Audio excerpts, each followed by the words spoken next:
Alrighty. The ad's just gonna start in about 50 seconds. The ad break will last 3 minutes just to get rid of pre-rolls, and then we can begin.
Right, ad break should be playing. I'll just be a few minutes.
Alrighty, looks like the ads are ended. I just got a couple more links and I'll be right with everyone.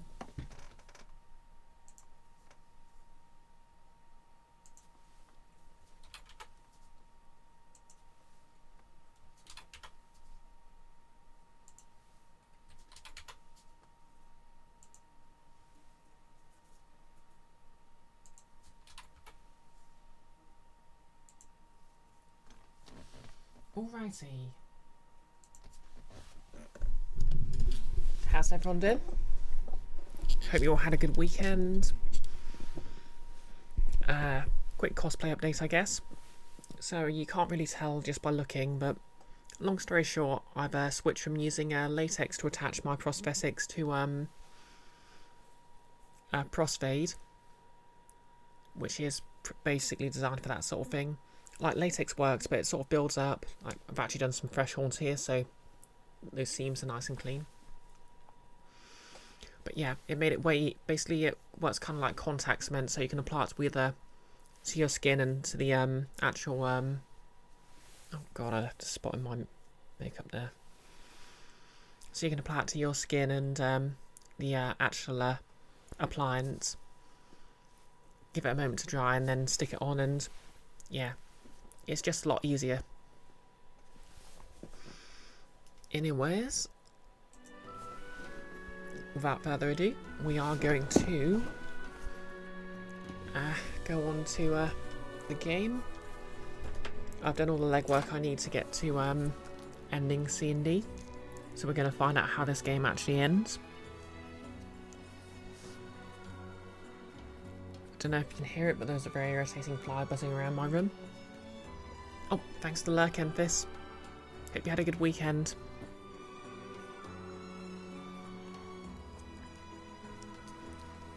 Get those earbuds in.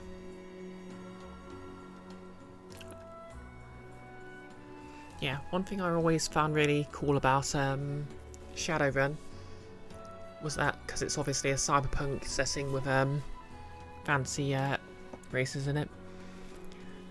One of the things is, like, there's companies that specialise in headphones for elves and other people with weird ear shapes.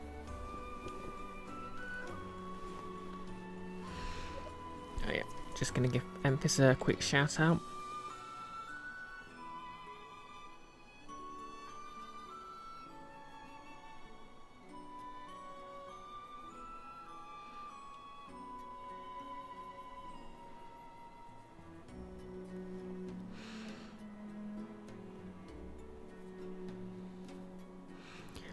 Yeah, they stream they stream on their own, but they also stream quite a bit of stuff with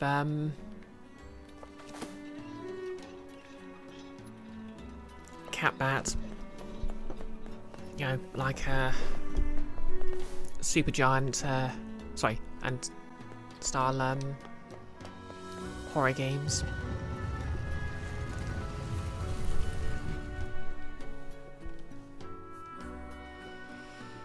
Well, anyway, long story short, everybody in Facade seemed kind of depressed. Little surprise when they were attacked by wolves and their queen lies dead. They all really loved Fira, didn't they? Yeah, they did. We should help them if we can. They've earned that much. You're right, Kaine. So, long story short, I'm just going to do a couple of side quests. I just need to do this side quest to get the last weapon in the game, and that'll unlock the, well, I say true ending, but obviously this is a remake that's added a couple more endings.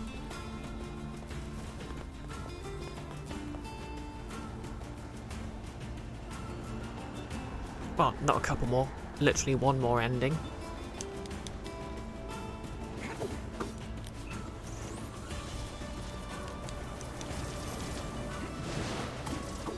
Get back here.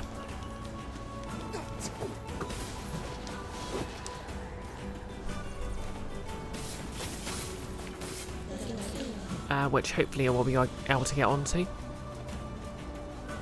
But in the meantime, we're just going to do ending C and D. Hey Nolus.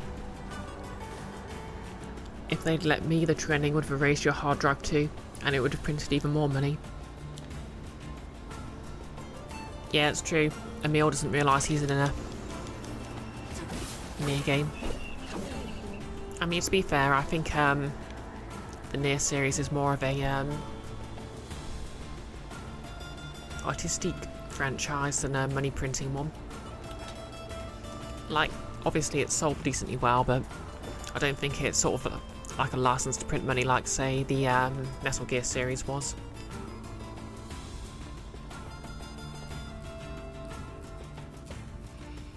You know, hot take I've actually come up with. Kane is basically Nimona if she was written by a cis author. Question mark. Anyway, we're just going to be clearing this temple of shadows. Shadows. Shades.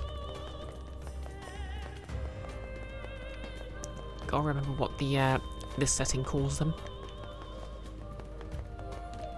Well, could be worse. Didn't call them Heartless.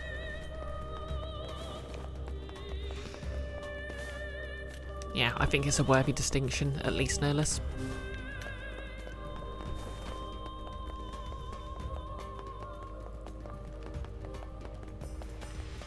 Which way was I meant to be going? Maybe it was through this door. Oh yep, so it was.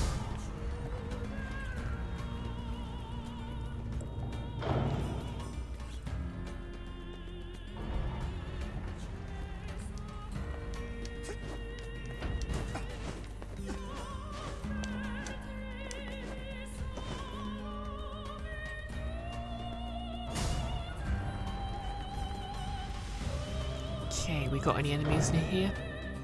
I didn't see any enemies. See if that item's any useful though. Okay, just some iron ore. Oh well.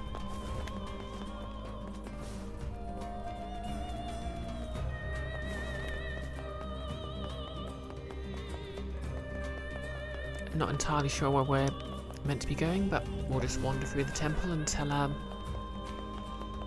mean, it was the temple I was supposed to be going to, wasn't it? Yep. Baron Temple.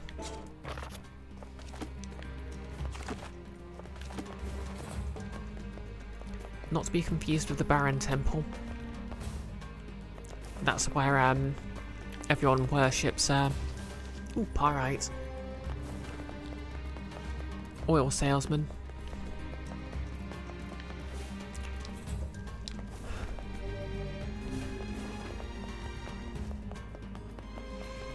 Oh yes, something neat I've also found. Costcraft, the website that I normally get my wigs and stuff from, has started doing an ultra short wig. And I kind of want to get that. Get one of those so I can splice it with the wig I got from my Karlak wig. And that'll, you know, that means I can sort of introduce the sort of side shave she has. Because the only way to get a side shave otherwise will be either one, literally shave my head and wear half a wig, or two, start wearing a bald cap, which is it's allowed another like 15-20 quid every time I wear the cosplay, because they're not really reusable things.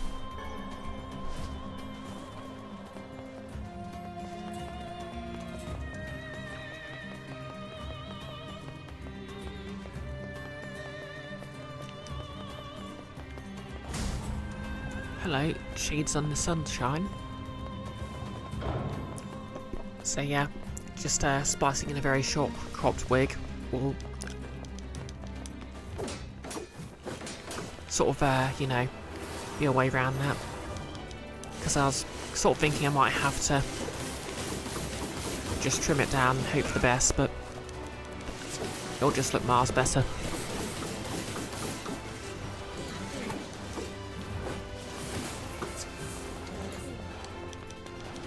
Ow no, down I go. Okay, you've done it now. I'm angry.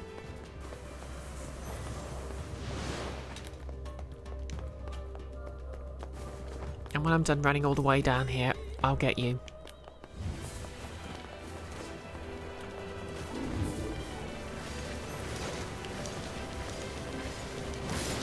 Oh wow, this one's actually tough.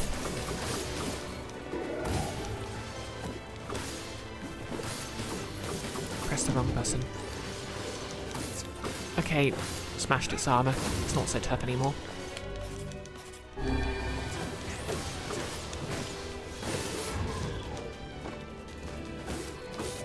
Plus, you know it's burning in the sunshine. Okay, word obtained. Otsa. Experience rate plus 10%.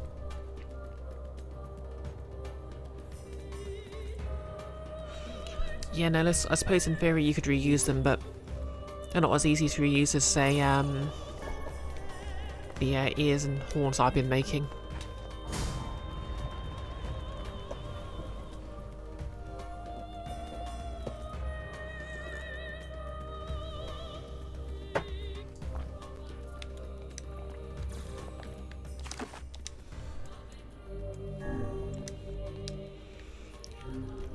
I was thinking, because obviously my D&D character for Nordmark, Tassel, has cropped hair, I was actually considering getting a white wig I could easily re-dye.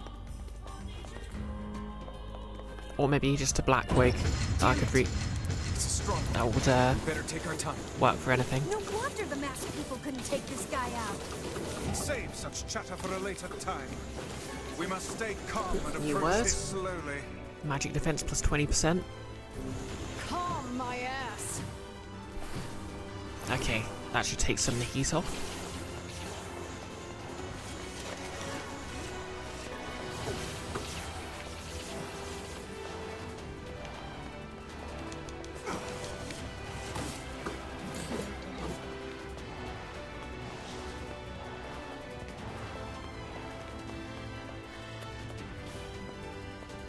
The shades inside this temple are far more powerful than I expected.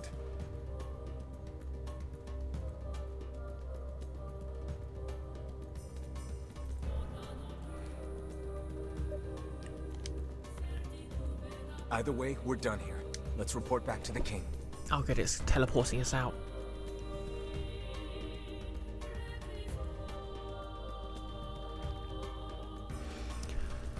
Well, anyway, this quest should grant us the last weapon we need for the...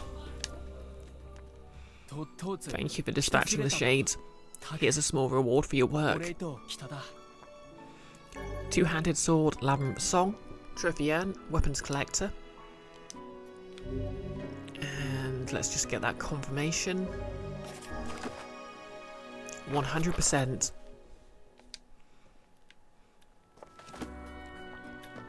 Let's have a look at the lore for Labyrinth's Whisper then.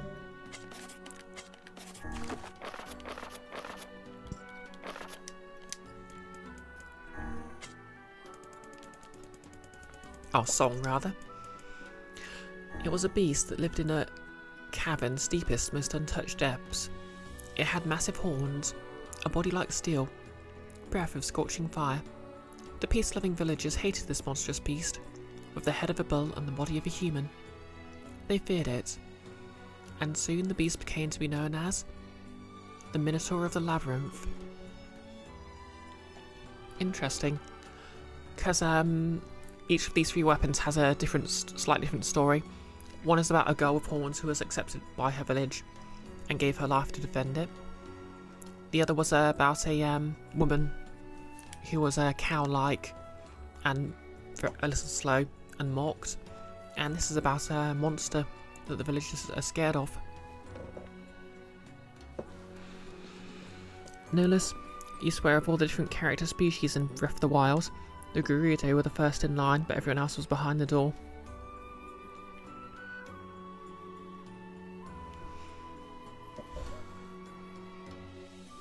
First in line for what?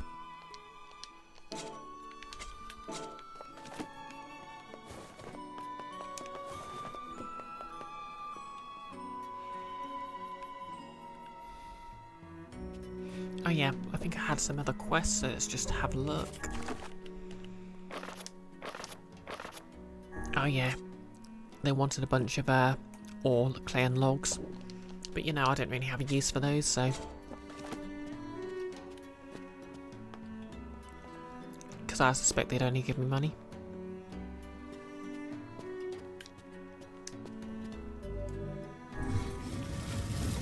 Notice you have no idea where that part of the sentence went. When the legs were being handed out. Oh yeah, they have legs for days. Not gonna lie, sometimes I get dysphoric about my height. But like, if I was more leg than the same height... Like, I mean, if I... It's kind of weird, you know, like, if someone's really tall but they're mostly leg, it's just like, a free pass for, you know, tallness. Like, don't know how to explain it. If I could, I'd trade a few inches of my torso for several inches of leg.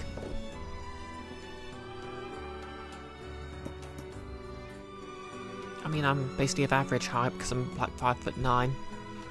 Sort of tall by cisgender woman standards. About normal to low for, well, about average for by cisgender men standards. But very much average for any woman, cis or trans.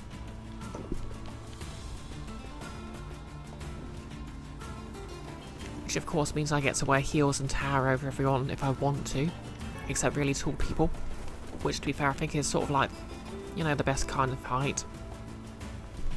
But you know, best of all, being 5'9", 69 inches. I have no idea where this sort of ramble's going. For some reason that whole 5'9" men, 5'9" women meme lives in my head rent-free.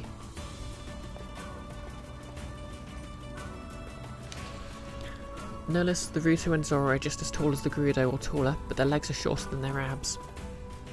That's true. You know, thinking about it,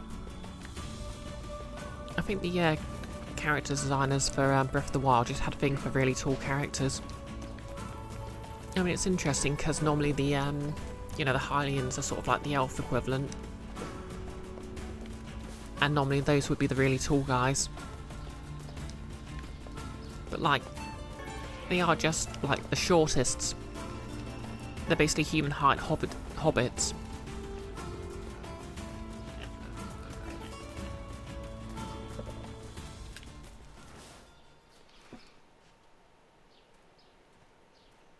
What is it? So, we can finally save Yona now, huh? It would appear that way. What is it, lad? You've quite the pensive look on your face. Listen, I need your advice.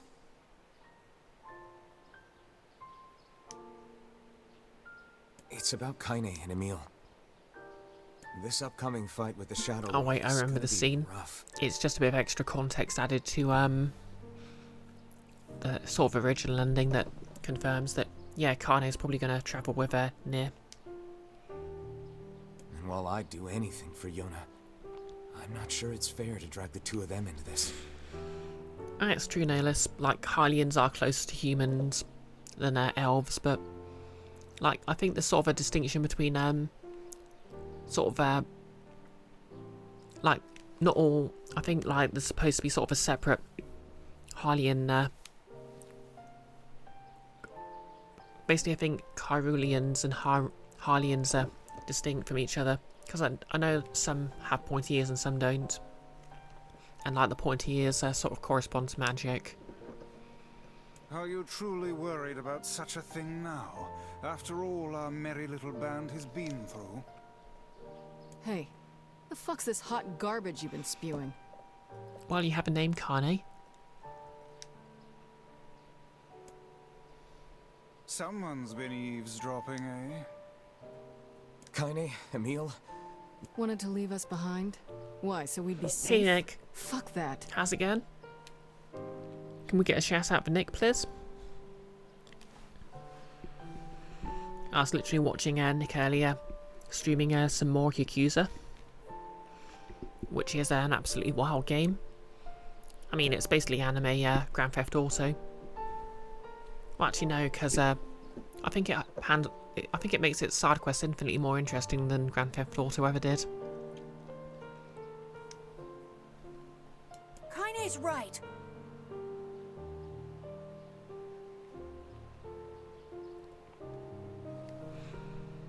Oh yeah, that's a good point actually. The Kuroki are close to elves, in that they live in forests.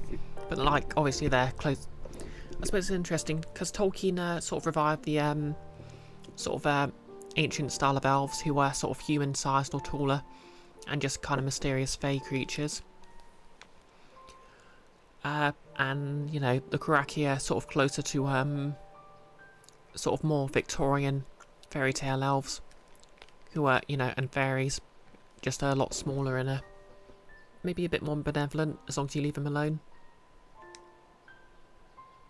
You accepted me. You told me we'd be together no matter what happens. Nick, that was a weird game. Not as weird as last night's run for it, but it sure was weird. Oh yeah, last night you got the buying porn from a vending machine side quest, which I think I actually saw once on an Outside Xbox video. And the one where you sort of hang around with a dominatrix. They're teaching her how to be a dominatrix. Now it's time for us to return the favor. Don't make me start talking about loyalty and debts and all that. You know I hate mushy shit. But If it makes you feel better, we're not doing Oh, it yeah. for free. Both which introduce kids to make things extra awkward. After we rescue Yona, we're totally gonna call in a favor of our own.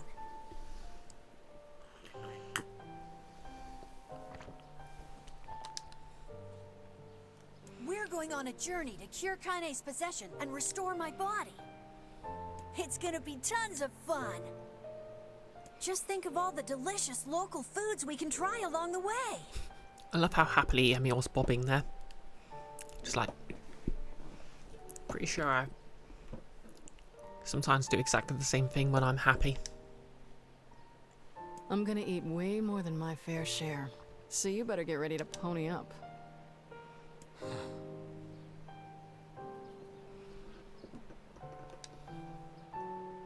thanks, you two. We're gonna rescue Yuna. I swear it.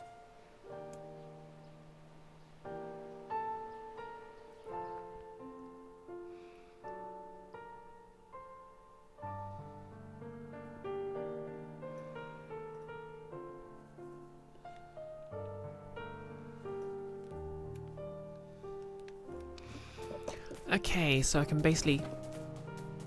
I marvel at how relatively simple a task this retrieval process proved to be. It is almost as if someone deliberately set us on this path. You're overthinking again, Vice. But... I don't care if it's a trap. Yuna's waiting for me and I'm going. I see. Okay, I just want to do some last minute weapon upgrading, because obviously I'm going to be using this spear no matter what, but I kind of want to see some more of the lore.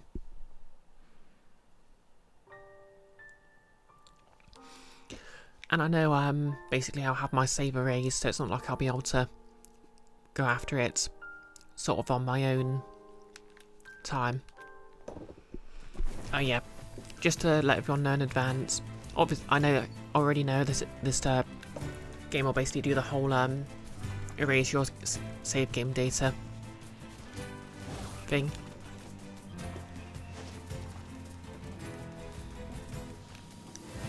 But to unlock Ending E, which is basically the new content for this version of the game, you basically have to start a new game plus regardless. No, climb the ladder, thank you. And then play through it, and after you know, bit into the game, it will suddenly go off the rails again. Which is very neat. Not really something anyone would really discover except by accident, but super neat.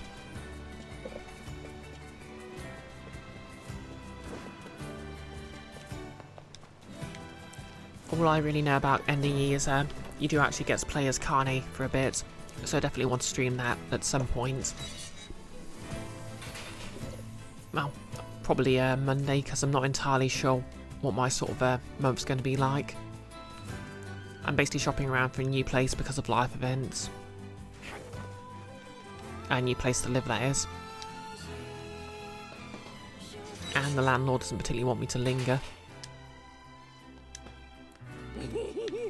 What can I help you with? Okay, let's see.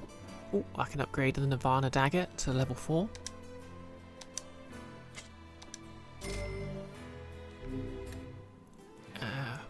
The iron pipe iron pipe needs a load of metal bats and rusty buckets.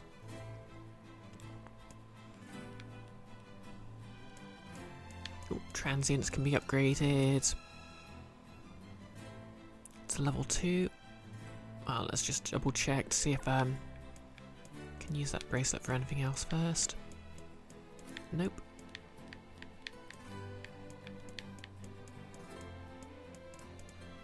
I need fluorite for Labyrinth Soul. Yeah, I'm actually kind of curious to see if I can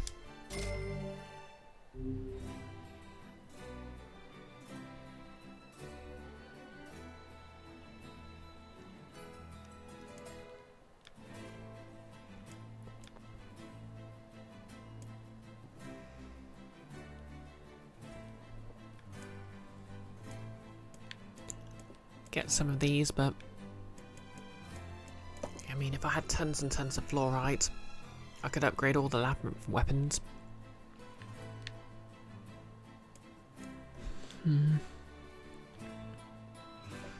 Well, we're 30 minutes in. I can't imagine the ending will be that long, so.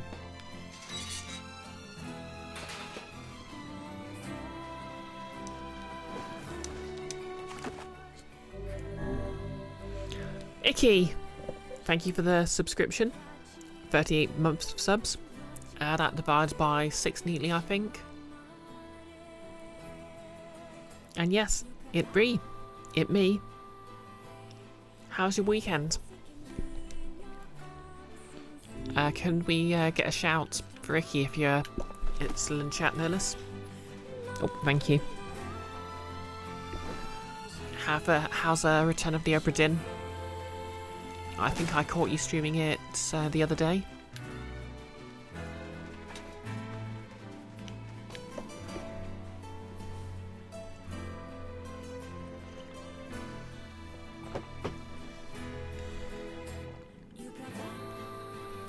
Oh, hey Maxting. You haven't seen this latest iteration of my cosplay? Icky, weekend was surprisingly social, got a pizza in the oven, you're just home from petting a cat. Oh, that's living the dream. Icky, Obra Dinn is good, less stressful to puzzle through on stream than you suspected. Yeah, I mean, for a puzzle game, it's got really good pacing. Oh yeah, hang on. Since Max Sting hasn't seen this yet, I'll just...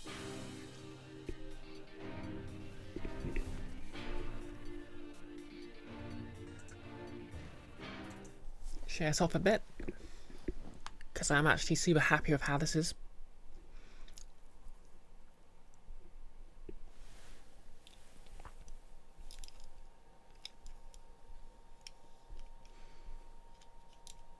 Fun fact, the glasses are actually fake, but my contact lenses are prescription.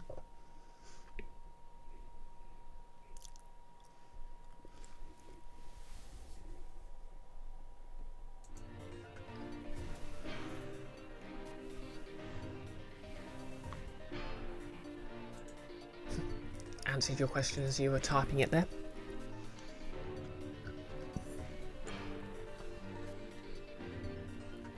Max Dean, you want to try Obra Dinn, but it looks hard. Yeah, it's pretty forgiving as far as puzzle games go. It really just depends on how good you are at logic puzzles.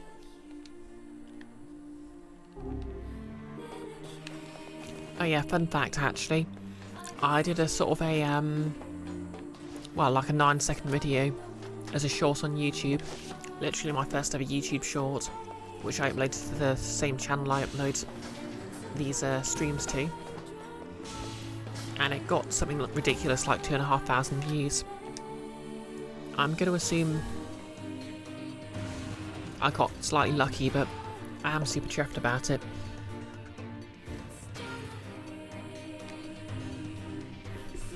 Icky headcanon, a tiefling librarian who's friendly enough but will collect the late fees in blood.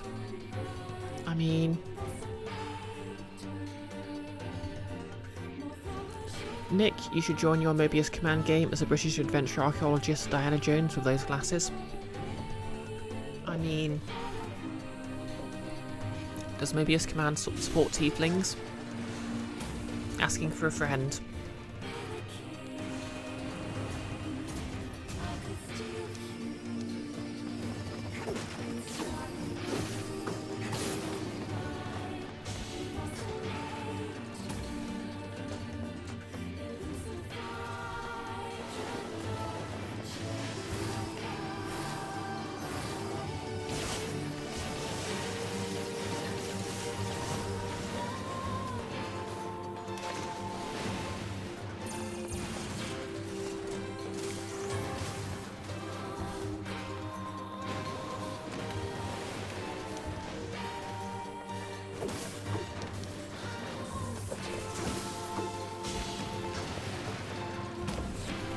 Max Sting, still trying to find work in a home and stuff. You have a phone call to make, and when you spent an hour making those calls on Friday, you ended up nauseous. Apparently you don't handle begging well. Yeah. Hey, I'm having to search for a new place myself, and it's not fun. Shoot, I should have thought this through.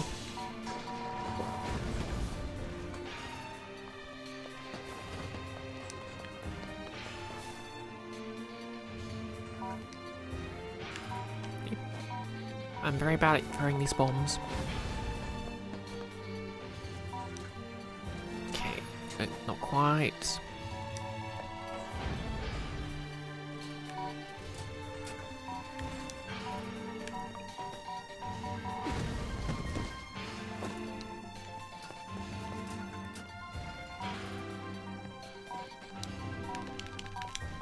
Okay, the point was, the barrier has been blown up.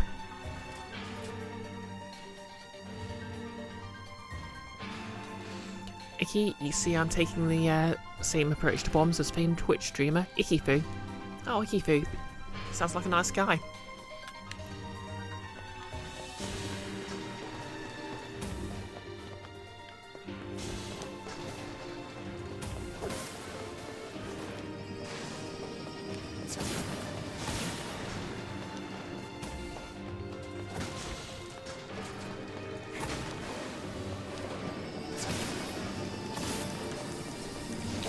Max Sting, do I lose HP for them blowing up in my hands? Yes, but I'm high level enough that I'm not really losing that much anyway.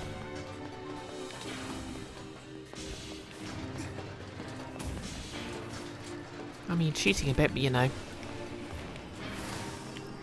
Because this is the end game, I'm on a sort of New Game Plus free to get the very final endings. I'm very over leveled. Like, obviously when I have to go back and replay the game,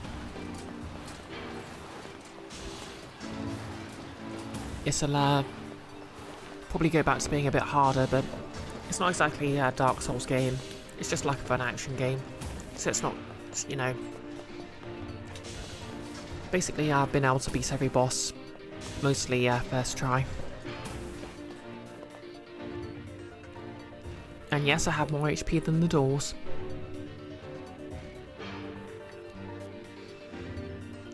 Nick, you and Ikifu both know Ikifu. Oh wow, small world. Iki, New Game Plus Plus is harder. Gotta watch out for the Sega Vault's memory leaks. I love a good programming joke.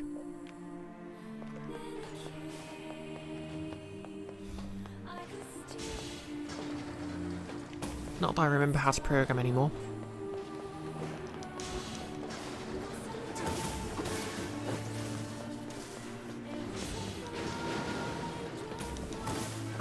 Ooh, large gear.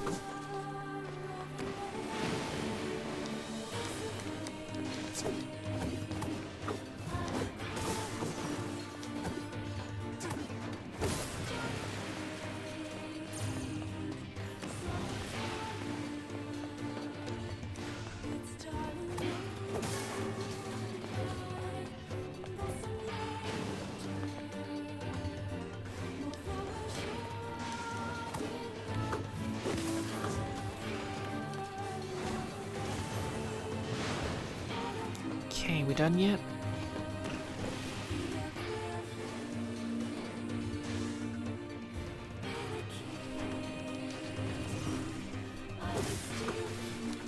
Maxting. Now you've got you wondering about New Game Sharp. Notice smiles and nods in liberal arts degree. Icky. It's like Java but not.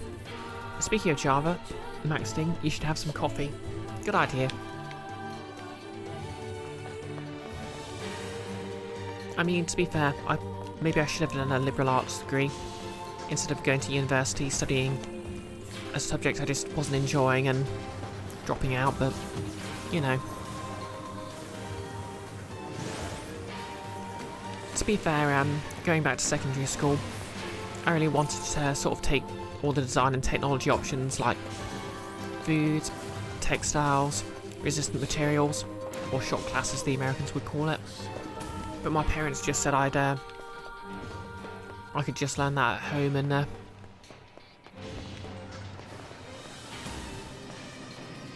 shouldn't take it at school.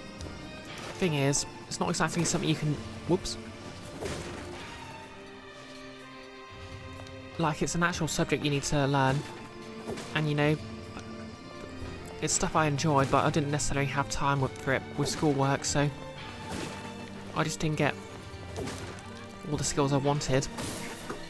And, you know, because I had formal qualifications in, you know, the sciences and computers. That's pretty much what I had to go to university for. Kind of wonder, maybe if I,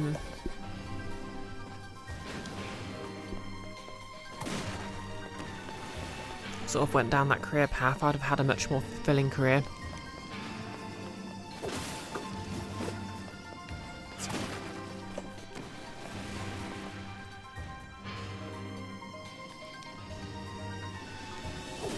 Maxting Lovey's Masters in Library Sciences hasn't been effectual as it should be. It's what she wants to do though. Yeah. It's usually better just to just do what you love just because at the very least you'll be good at it. I mean, sometimes you just want your hobbies to be separate from your career, but no less you got the liberal arts degree because you weren't enjoying English and couldn't figure out why you were actually able to do the work. You didn't have the initiative to actually find out if there was a way to study language arts. Yeah, I've always kind of liked linguistics as well. But that's not really something I got into until I dropped out of university. And like, to be fair, I could have chosen a different degree and tried that, but this was when tuition fees got tripled, so I kind of decided continuing in university wasn't for me. And then I spent the next 5 years feeling depressed and not doing anything anyway.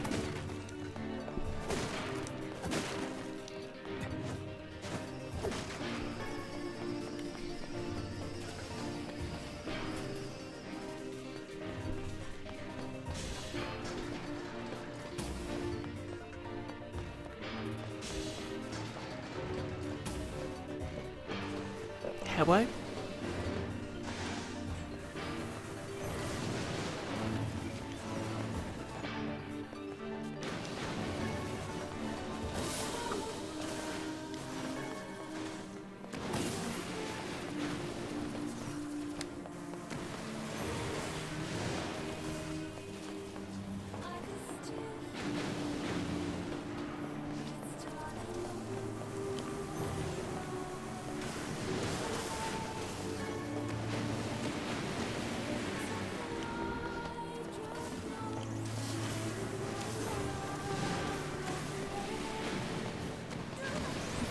Oh, hey, it's one of you guys.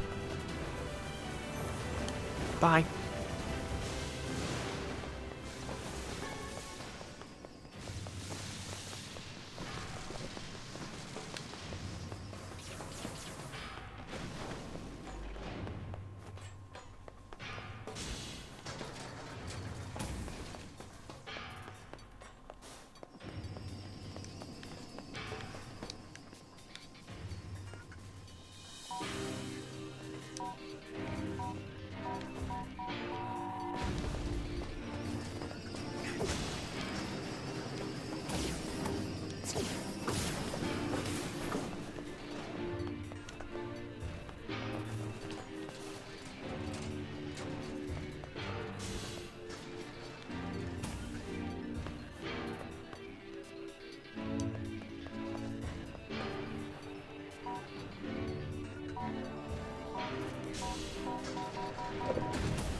Icky, you wonder how much of a qualification is worth these days. You assume the benefit is someone else has gone to the trouble of confirming you know the thing. Yeah, to be fair, if I just got back into programming and studied it, literally anyone who was hiring would just give me an exam to determine if I could do the job instead of asking about qualifications, so I guess the fact I dropped out might be quite meaningless.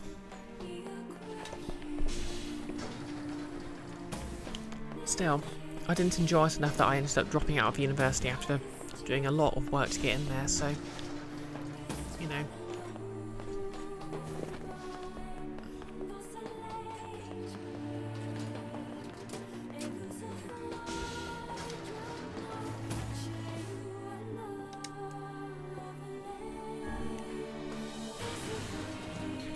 Max Ding, no one's hiring anymore, it seems like.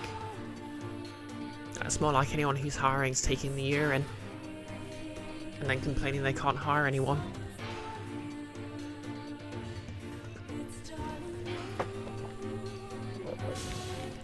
Like, for my day job, which is just retail, I have basically begged for extra hours, but even though they're hiring new people because we've just lost a load of staff, nothing doing.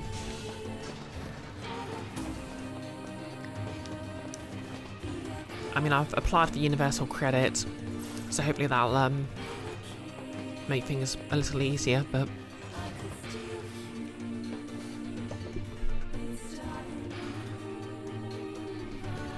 yeah.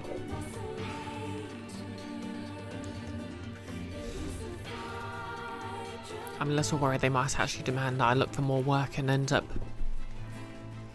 you know, having to get outright, I guess, a second job, which will cut into, you know, streaming time amongst other things.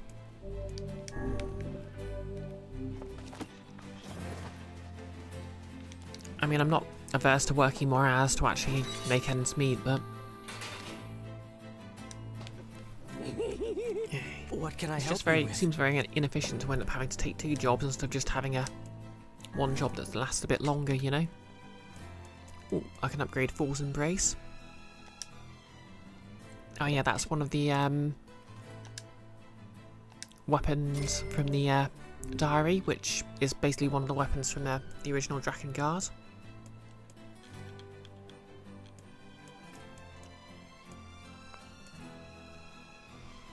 Okay, 11th song I can upgrade to level 1.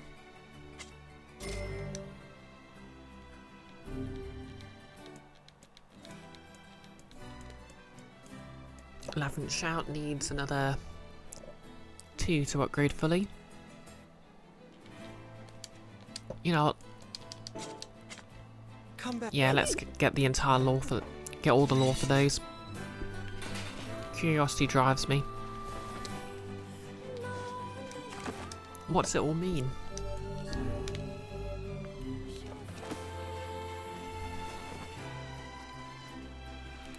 Icky, eat the rich. If no rich are available, a manager is fine too. True thanks. Max Sting, you suspect they're not trying to hire anyone? They might get some kind of benefit out of pretending to. You heard sometimes companies pretend to be hiring so they can drum up investors. It's true. It would give the impression they're expanding. Of course, some companies just like having turnover, so they don't have to pay their sort of lower strung employees too much. Because obviously, if someone works for you for a certain amount of time, a lot of jurisdictions just basically give them extra rights. Plus, you know, even then there's sort of softer things, like the fact that someone who's worked for a given place for a long time is probably in the best place to unionise or negotiate salaries. And, you know, just having worked for a certain amount of time, it means you can argue for a higher salary. So, especially in certain industries, they have a very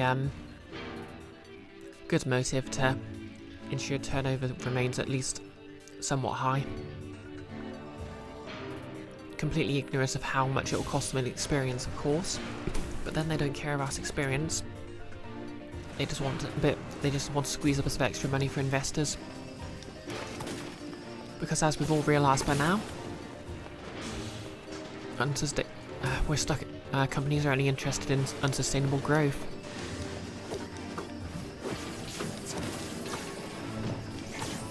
But you know, I'm sure there's a YouTuber out there who can rant much more effectively about late-stage capitalism than I. I'm just kind of obliged because, you know, lesbian trans girl who dresses as a tiefling.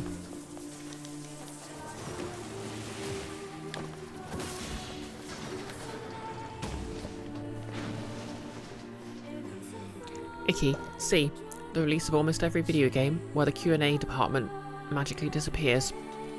Yep. End of a massive project. Do they want to hire? Do they want to start a new project? Nope. Layoff time.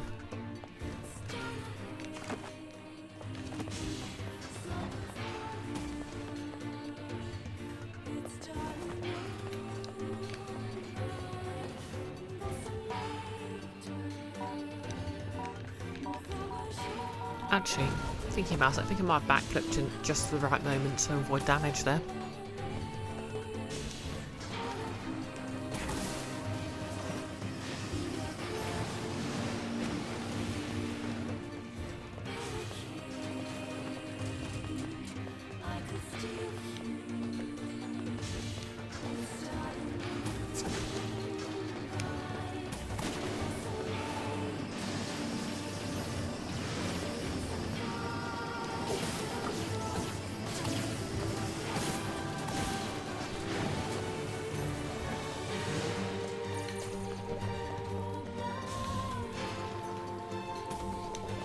I mean, it's pretty disgusting when you think about it, because, you know, they're just literally cutting the amounts of staff they have, so they can, because not having people on payroll looks better.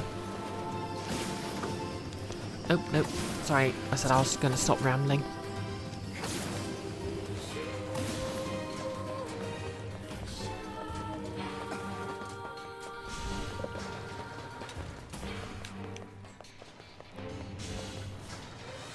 Oh yeah, I was saying before I literally run started, Kane basically feels like if Nimona was written by a, you know, a straight person, sorry, a cishet person. I mean, as far as we know. Don't want to make any assumptions about what's his face, but, you know, as far as we know.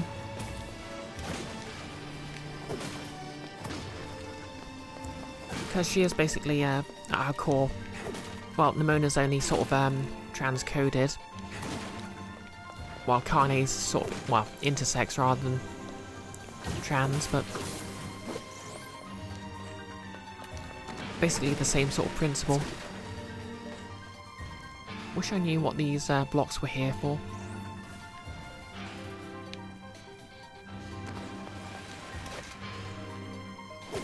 No, I don't want amber, I want... what's it? Fluorite.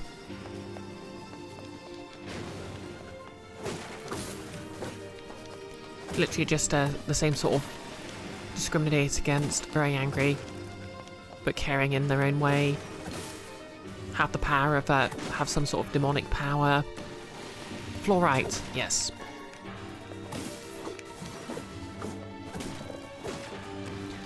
Like, the only difference feels like the way they're written. I'm not sure how to explain it, but you can just sort of tell when, someone who's at least queer in somewhere, or trans in somewhere or other, writes a character, compared to...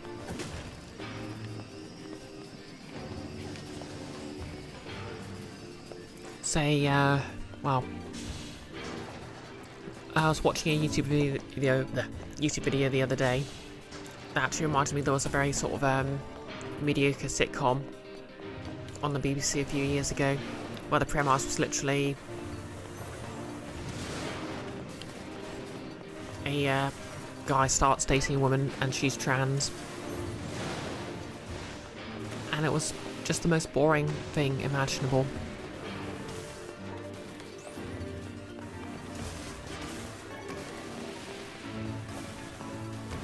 Like, I was very excited to see it when it first came out, but I didn't bother watching past the first episode just because it was boring.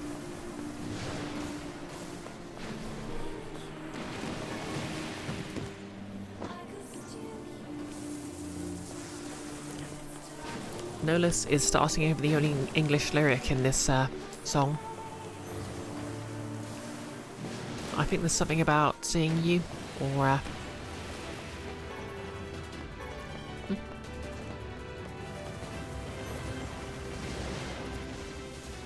titanium alloy.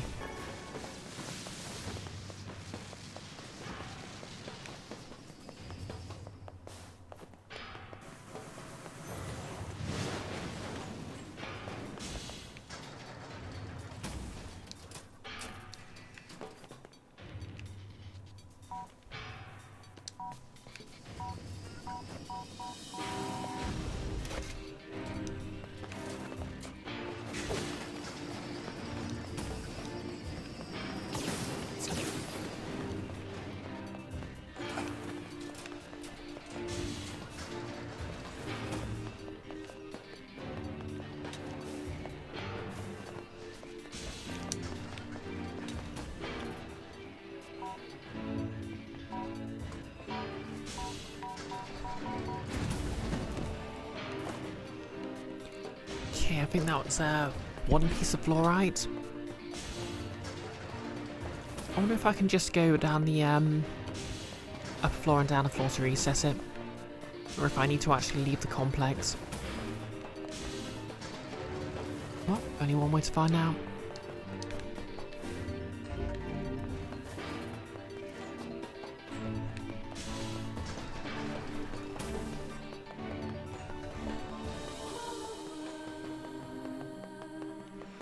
Aki, you're enjoying this run as a door with a new bomb friend approach? Well, it's simple, Aki. If I don't drop the bomb, I don't have to worry about throwing it accurately. And of course, at this point in the game, I'm taking barely any damage anyway, so...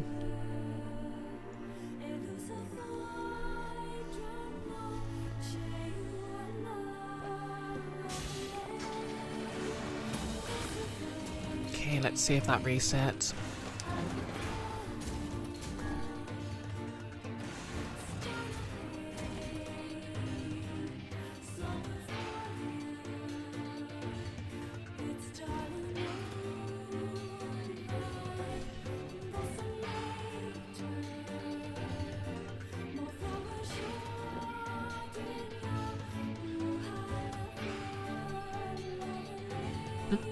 Taking a bit longer to load than usual.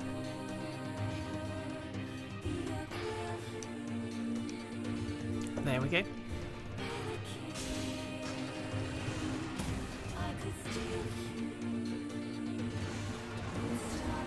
Yep, looks like it resets. Let's go.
Do I want to do that bit? Nah, I don't think I get anything for it.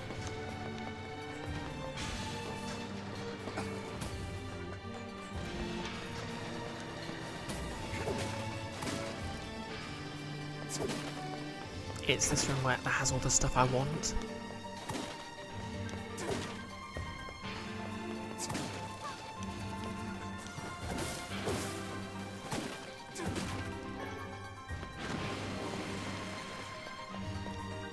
No, I don't want amber, I want fluorite.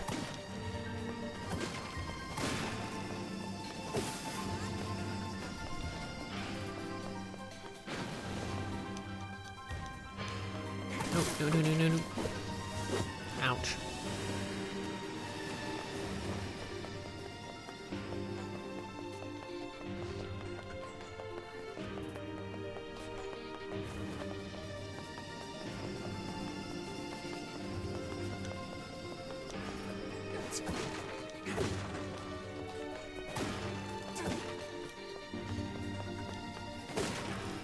Fluorite. Okay, now I've got enough to upgrade that one weapon all the way.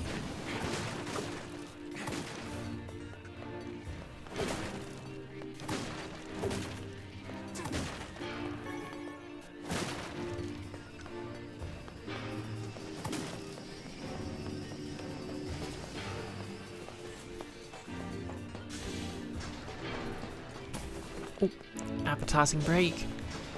Hello to everyone still subscribed.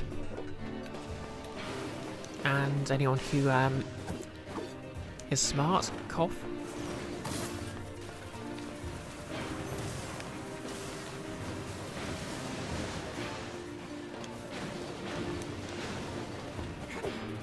Not to imply that people who don't subscribe aren't very smart and very sexy indeed, I'd assume.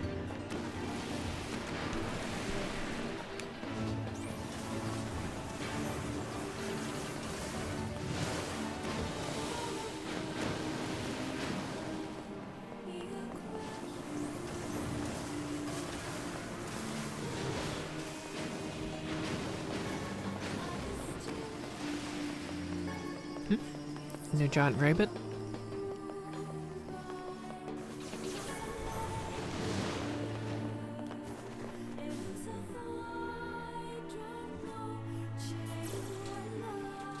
Pick up the bomb. Throw the bomb. The bomb doesn't get far enough, that's fine.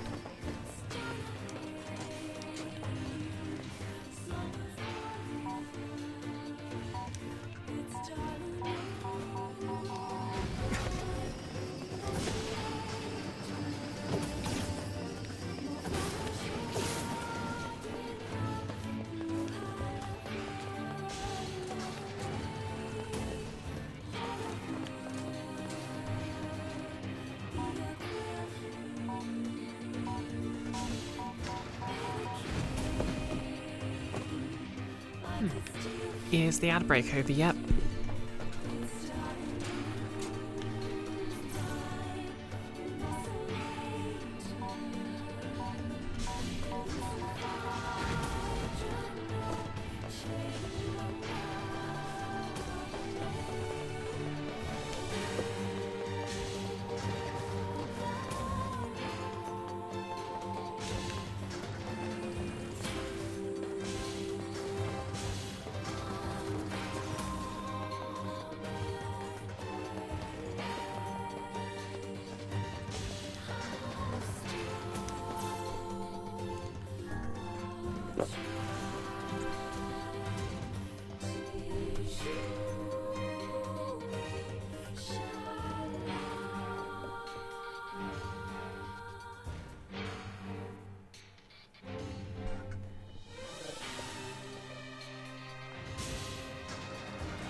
Icky, which ending are we up to now?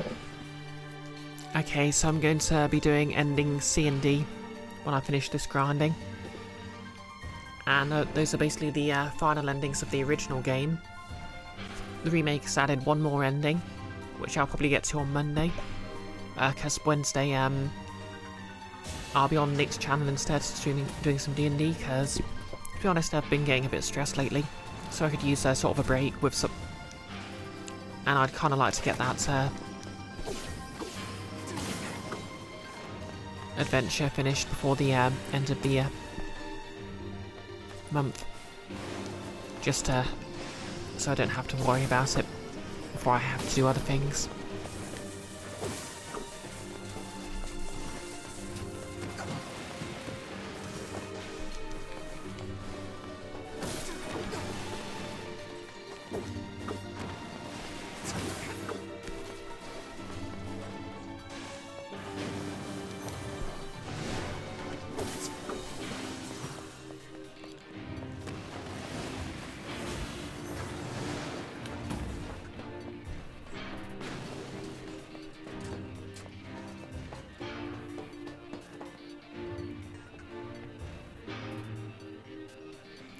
Nilus.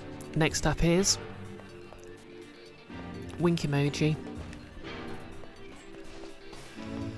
Yeah, what I'll probably do is I'll probably run after I've got these ending C and D. I'll run the poll while I'm going for ending E.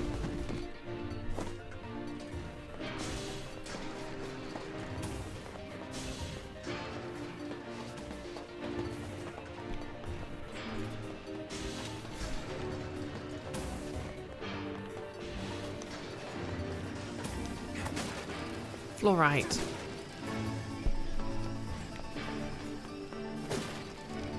Don't know how much fluorite I'll need to fully upgrade those weapons, but I'll head back after this one just to find out and see what things look like.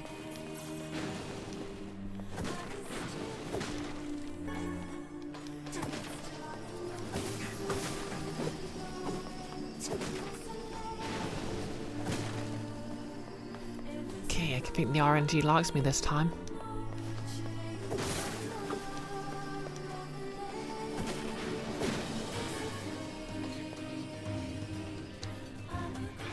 Just feel like there should be something about these pushable blocks, but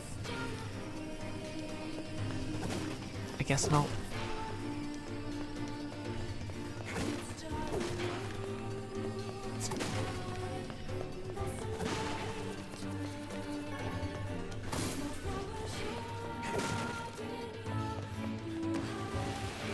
Okay.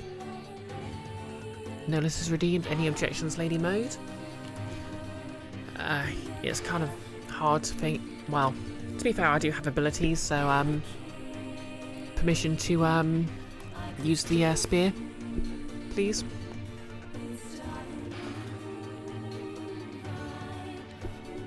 Yep, now we get 1 hour 20.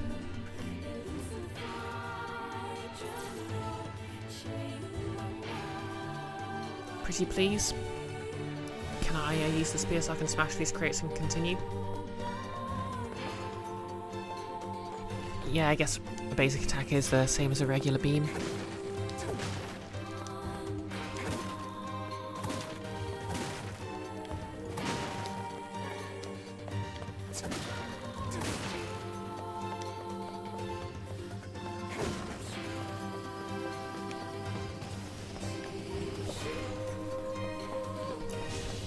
Oh, and thank you for permission, Nick.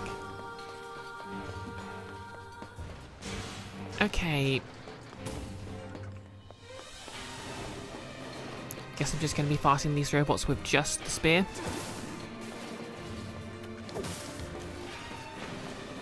To be fair, I'm really over leveled by now, so that's not particularly difficult.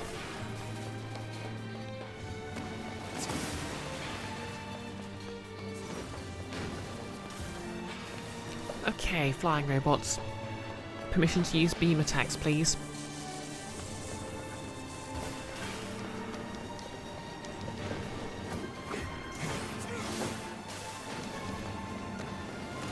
Yep, thank you, Nolus.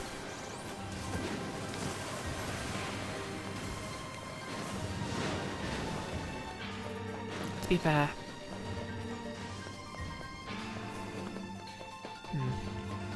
you know, I think I can probably cut out that room from there, these run-throughs, because I don't really get anything from them. Oh wait, no, I need to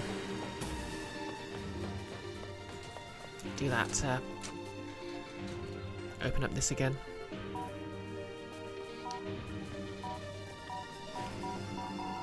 Oh, sorry, I should have asked permission to use the bomb.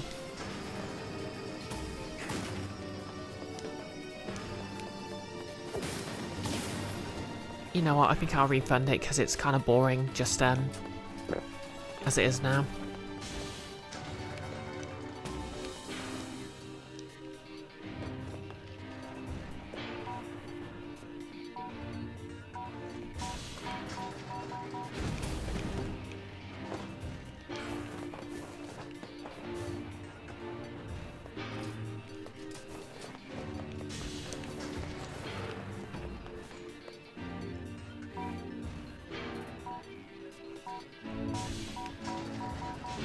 I have no idea how I did this the first time.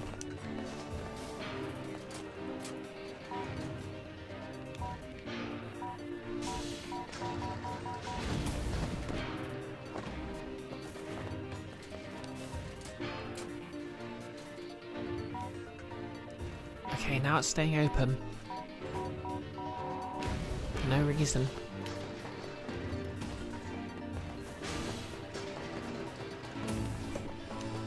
Anyway, I'll head back to the weapon shop and trade in what I've already got.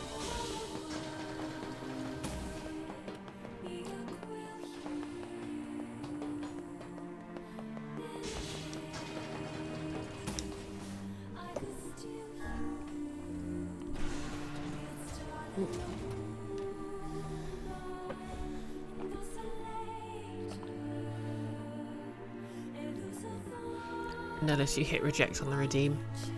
Yeah, that basically refunds the points.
Okay, let's get some upgrading in. What can I help you with? Okay, Fool's Embrace. Oh, Damascus Steel.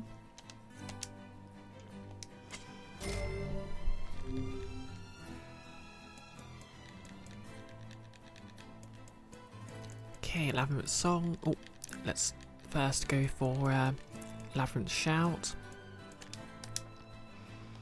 Okay, that's fully upgraded.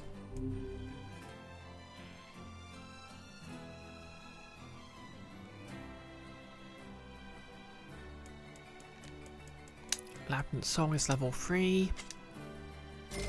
And I need another 3 to fully upgrade that.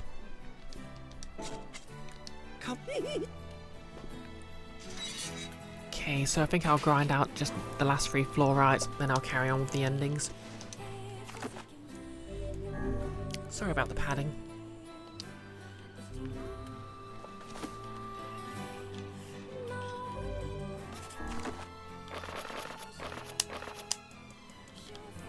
Oh yeah, so Nirvana Dagger is fully upgraded. Yada yada. Girls wanting to be married off to someone. On the day they were married, the girls were brought to a place of cobbled stone they could see from the windows of their home. A single dagger was placed before them, and the girls were told they needed to end their life here and now if they wished to meet their betrothed. Upon hearing this news, the girls scrambled to seize the dagger from one another, plunging it into their chest the moment they held it. Years later, a temple named the Betrothed was built on the spot where the girls took their own lives. Okay, that got very dark. I mean, it was already kind of dark, but bloody hell.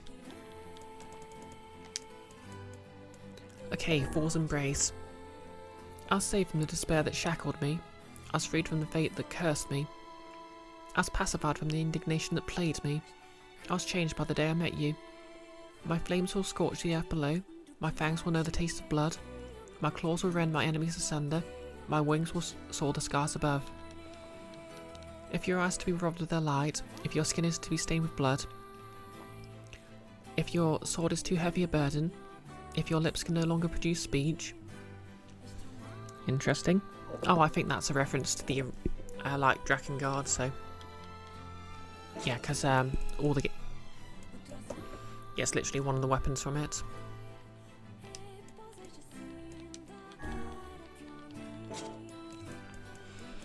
Okay, Labyrinth Song. Okay, so we've already done the, first one. Contrary to its terrifying appearance, the Minotaur was exceptionally kind.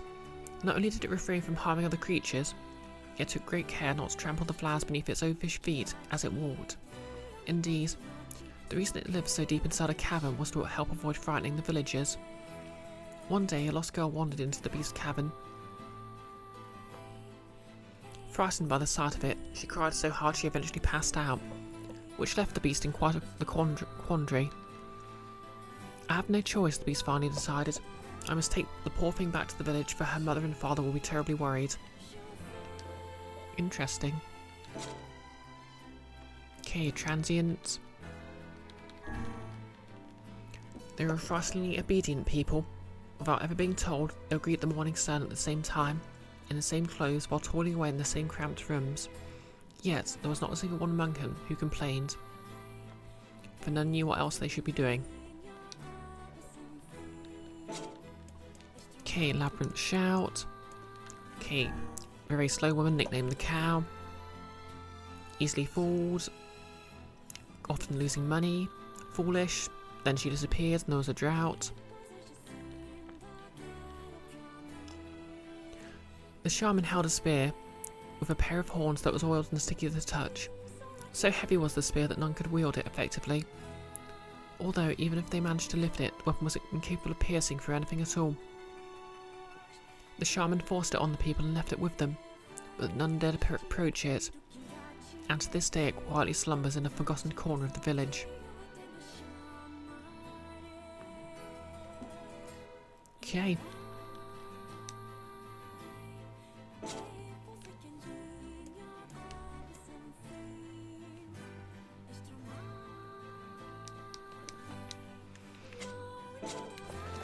Well, I'm curious to find out what happens to this Minotaur, so... We'll just grind another 3 of those gems, and then I can get straight to the endings after I've stretched. Which is kind of hard to do in a tight jacket.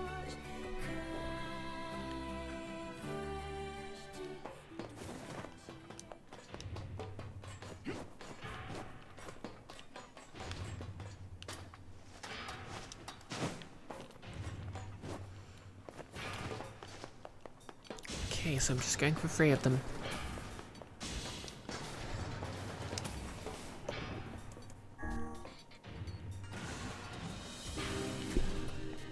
Yep, I'm sure it's all end great, no less. There'll be no cynical ending at all. Or, you know, maybe they all sort of tie together. And the Minotaur will be the reason that there's the really strong girl with horns who fights the monster or something. Wait, no. What if?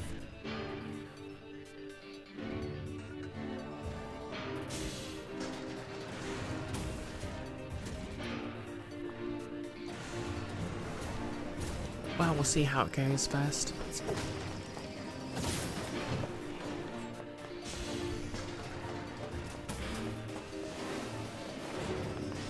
Because I'm wondering if this is sort of a, you know, girl who fights the monster. Well, girl who was rescued by the monster becomes known for killing it or something. Or like, the girl who was said to have fought off the monster and died in combat in the story for the other labyrinth weapon. actually fought the Minotaur and died pointlessly.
Right.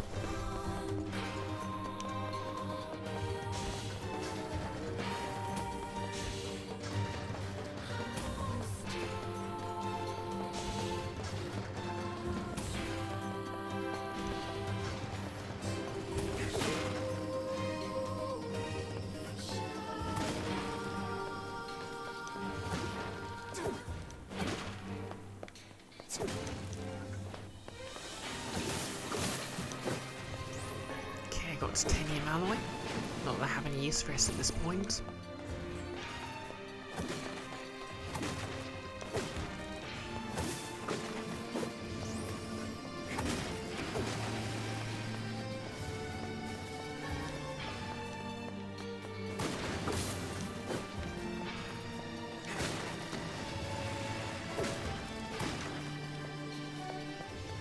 Oh, and I'm level 42, the answer to everything. And I just picked up some fluorite.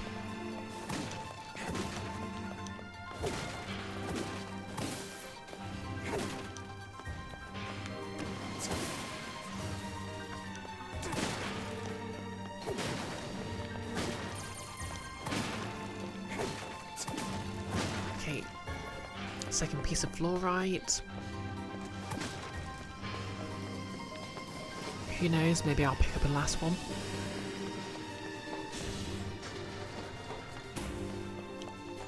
But if not...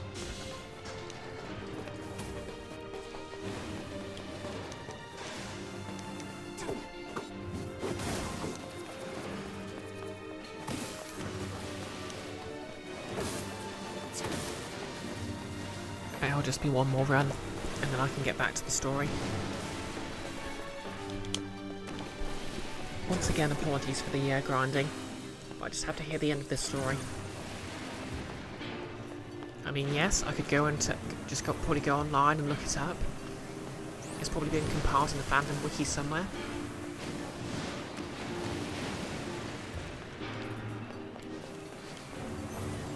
But you know.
Okay, here we go. One more run.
Okay, that's a new strategy.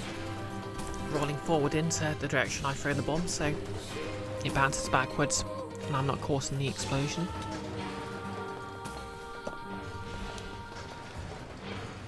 Okay, just need one more piece of fluorite. Just one more. Just one more piece of fluorite.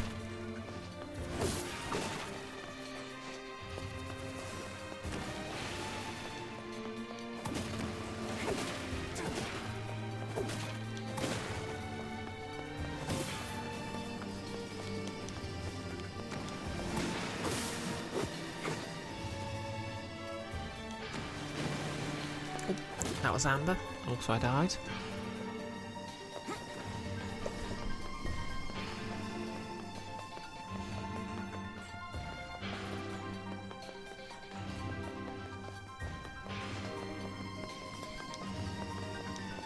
Amber again.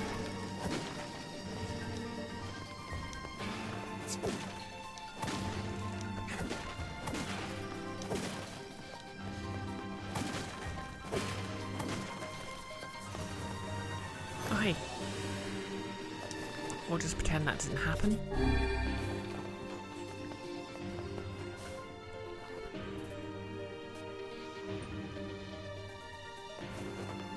Exactly, no less.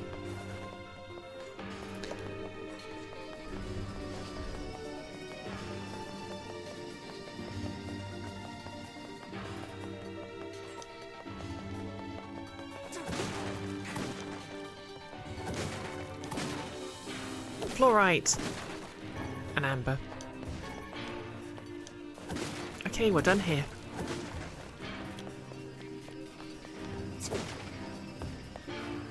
Just go through the rest of the sequence, get the heck out, and...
All I have to do is get out.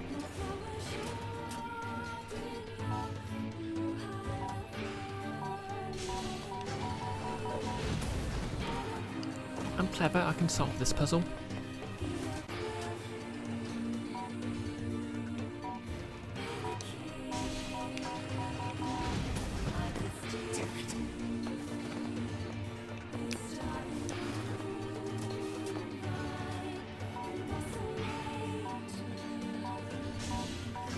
There we go. And now let's get the heck out of here. And I can be happy. Or you know, I can just read the last bit of that lore.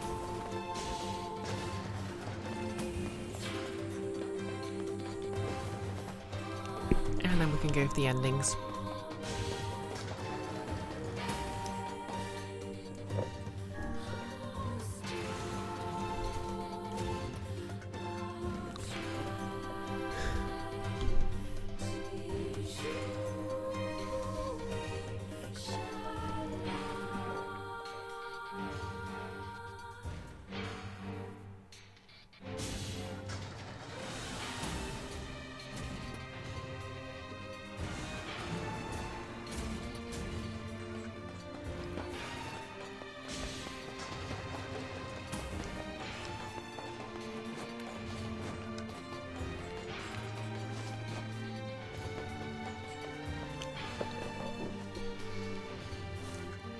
Icky, the last bit of the lore read, and they all went for ice cream sundaes. You saw it. Notice, all the magic in the world, you need that janky cherry bomb to blast through the door. Emil can fly but won't carry you over it, and you can jump 15 feet in the air but it's 16 foot high and you can't climb it. Yep, it's exactly like old school D&D dungeon design.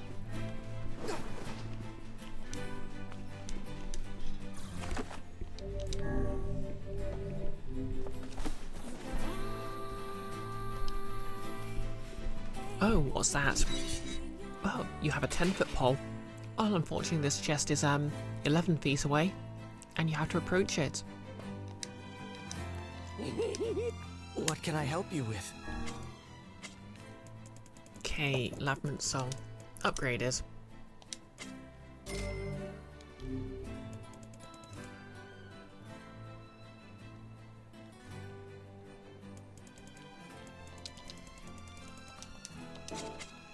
Come. Okay, let's find out if this lore was worth it.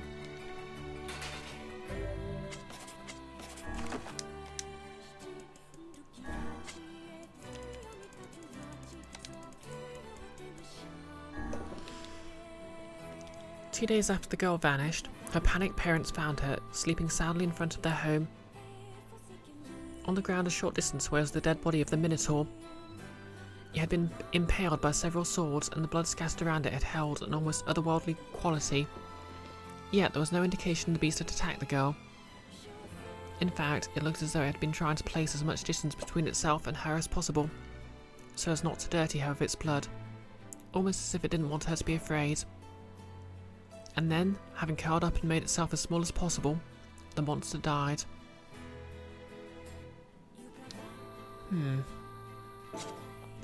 Okay, let's just reread this.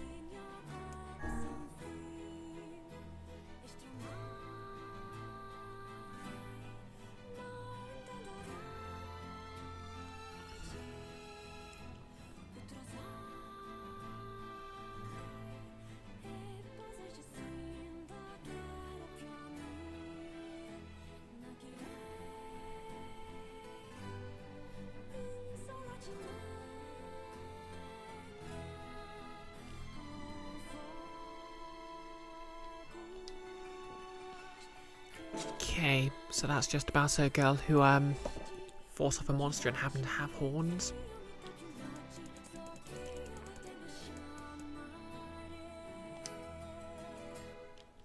Yeah, I don't know how those are supposed to be connected.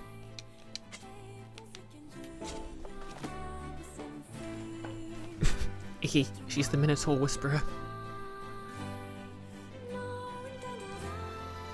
Icky, you can't believe D&D stole their map design from Metroid. Okay, you aren't wrong. To be fair, the point of Metroid is that you get the ability to jump 16 feet instead of 15 feet. Unless, of course, you learn to speedrun, in which case you can probably just float over anything lower than like 20 feet. And Nick laughing in Monk. Well, as everyone knows, monks are bulletproof.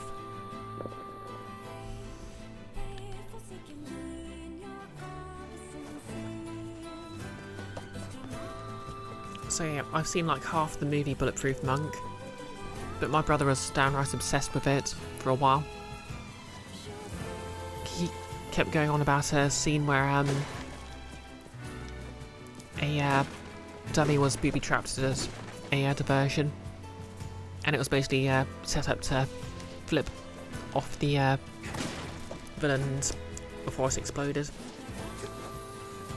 Which, to be fair, does feel like a very nice action movie set piece / gag. Because, you know, every action movie needs the odd gag to break up the action. I mean, that's a thing, isn't it? You have a comedy, but even non-comedy things need some comedy in them. Just to give you some, you know, a break from whatever emotion they're making you feel. Nick, go watch Monkey Man. I've heard a lot of great things about it.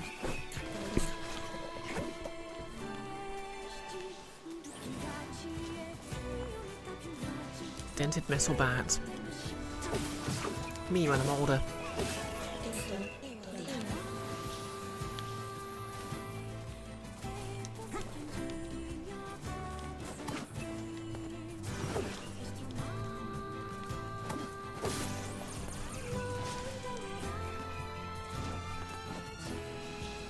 It's your Nimona, Nick.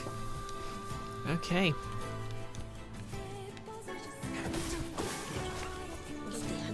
I have to watch it then. If only to work out what references to it Nick sticks in his next D&D character.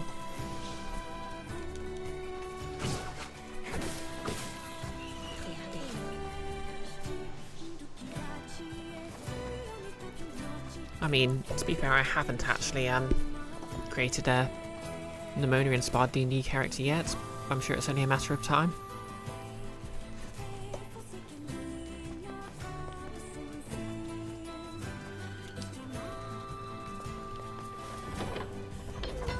I mean, to be fair, Tassel sort of won it accidentally.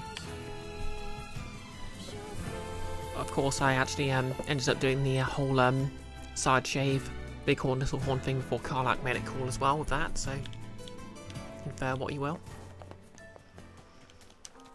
I was actually thinking if I get the sort of half wig, I mean the short wig, to do a Karlach cosplay, I can use the other half of the wig.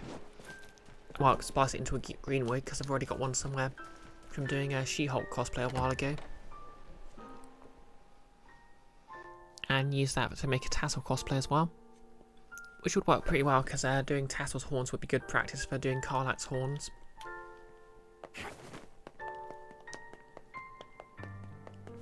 Have I mentioned I'm very excited to work on my Karlach cosplay? Anyway, let's get those endings. You're really gonna do it? The whole village? Nothing. Blah blah blah. Yeah. Wow, what could they be hiding? It's a mystery.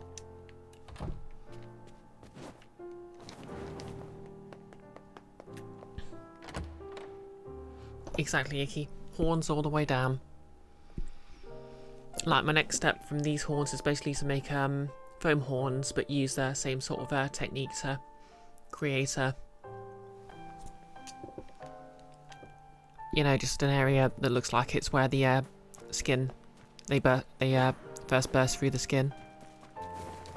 Because that's the sort of style of the horns the Baldur's Gate tieflings have.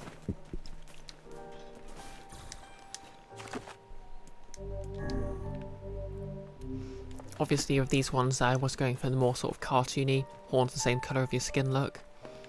And to be fair, the art for tieflings in the player's handbook also has those, although they're a bit more textured.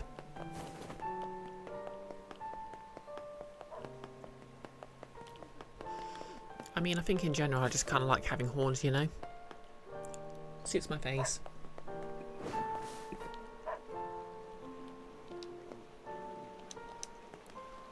What do you call me?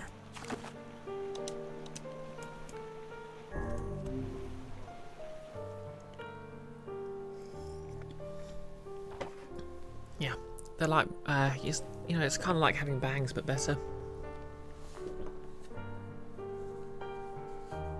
Welp, now they can finally enter the Shadow Lord's castle. Yes, but we can't relax. Don't know why, but I just love that Welp is a casual version of well. Don't know how adding the P sound makes it more casual, but it just does. If he kills the Shadow Lord, we'll need to restrain him before that can happen. Oh, this is new. Come on, you really think he'll listen to us? Maybe. It's just... I don't know. Lately, I've been thinking a lot about all the time we used to spend with him. Devila! I know. We can't afford that kind of thing. I get it. But I know you feel it too.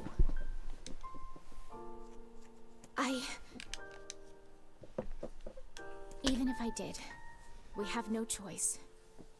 We were designed to do this. No less apropos of nothing, you have to remember to get up early tomorrow so you have your wits about you around noon so you can stream more Fire Emblem 7. An enemy character showed up in a cutscene who's got red hair and looks, you know, recruitable. Oh wow. Yeah, they have a protagonist design. It's funny, I'm even concerned about this. I mean, it's not like he has I mean, soul. neither do I. I mean, to be fair, I have several, but...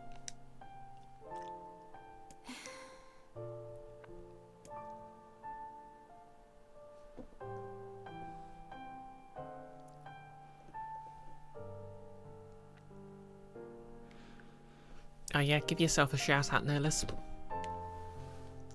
I mean, your handle's right there if people want to follow, but... shout outs are nice.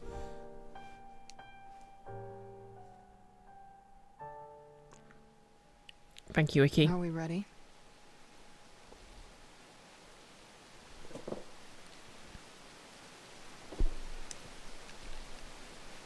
Let's all make it back alive, okay? It's a plan.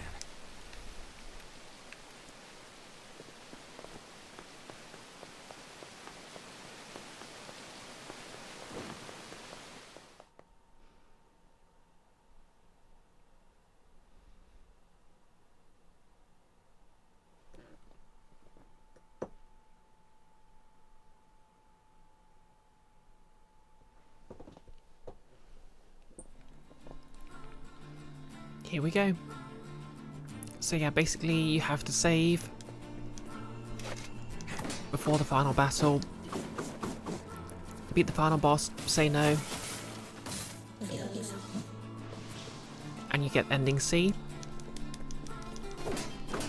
Then you have to save, do the final battle, and get ending D.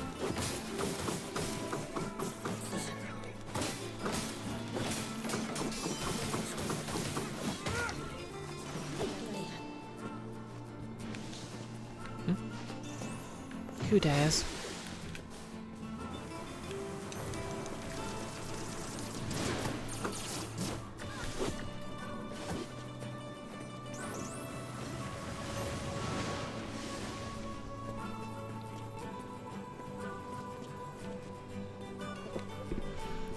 Nerlus, sans fancy offers. These characters are robots. They have no emotions. Those characters, emoting all over the damn place. I know, right?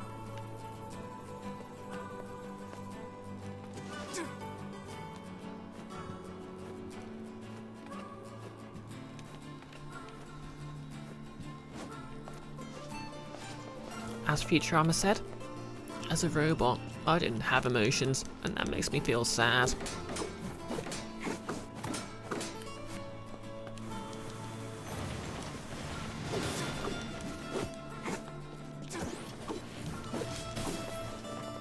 Ow.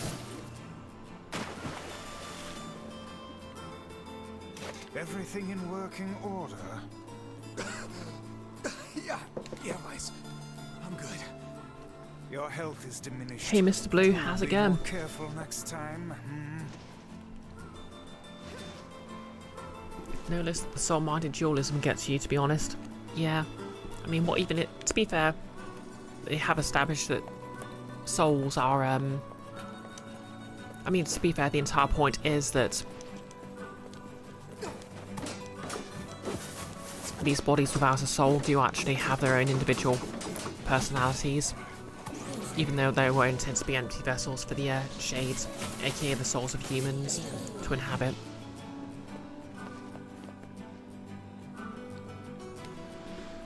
Mr. Blue, the narrator is just Liam O'Brien doing his Vax voice. You're never going to believe who's voicing this book.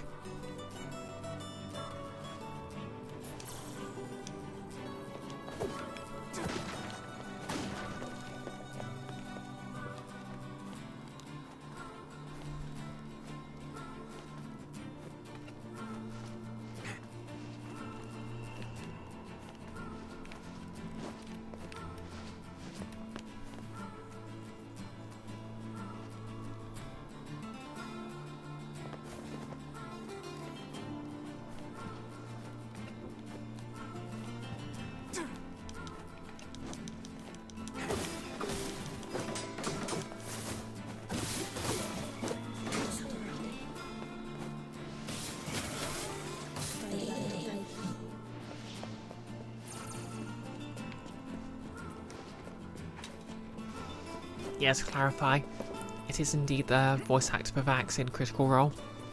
Well, player for Vax. And voice actor.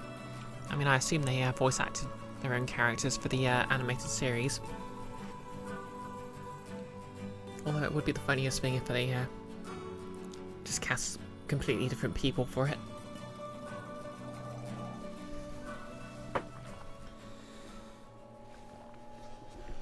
No less.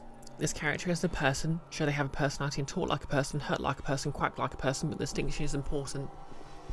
I mean, to be fair, I think the idea here is that thinking is nonsense, and the things that are like people are indeed people. I mean, like I said, this is basically Pneumonia as written by a straight writer, well, cishet writer.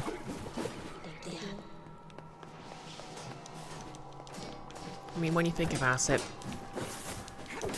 Nier's position in the village is very similar to Ballista in the movie, in that he's kind of surprised that everyone hates Kaine and Emil and gets angry about it, but is not himself subject to that discrimination. I mean, to be fair, he never actually gets framed for murder or anything. And in general, everyone seems to like him.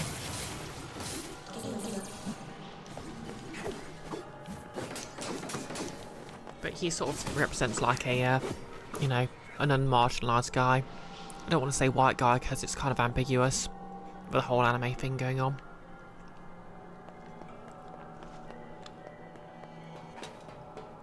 And, you know, obviously he has Kaine and Emil in his party who also help but don't get any of the credit.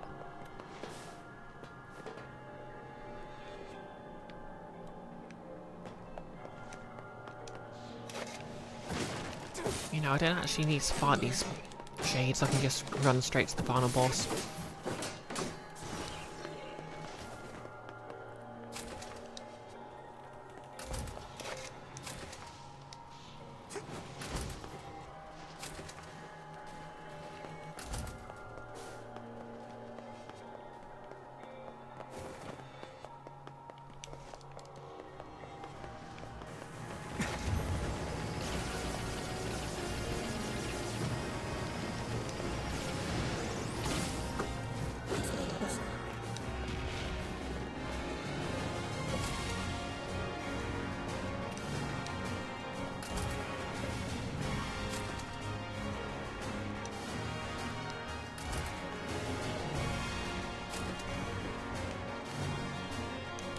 mean, to be fair, the whole, wow, this creature doesn't even have a soul thing hits me very hard as an autistic person.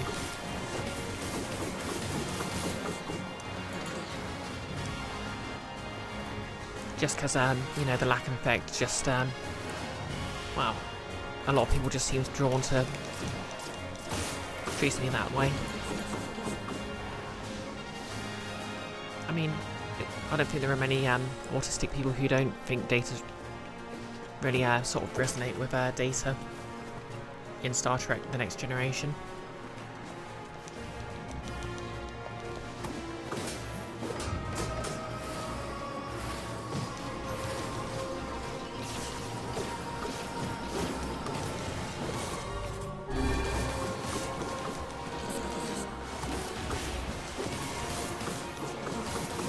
In fact, I think one of the reasons I really sort of resonated with tieflings was because in early sort of D&D, they were described as having, because of their fiendish heritage, they were sort of described as making people instinctively uncomfortable, and, you know, people made it that their problem.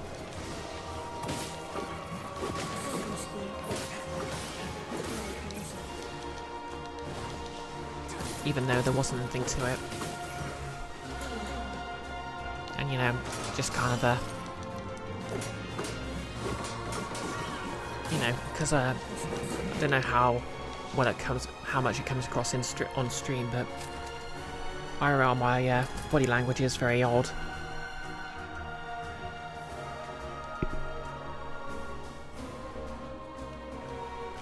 Yeah, exactly, Nerlus.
Yeah, that killed the mood a bit. Let's go find out why we're the real villains.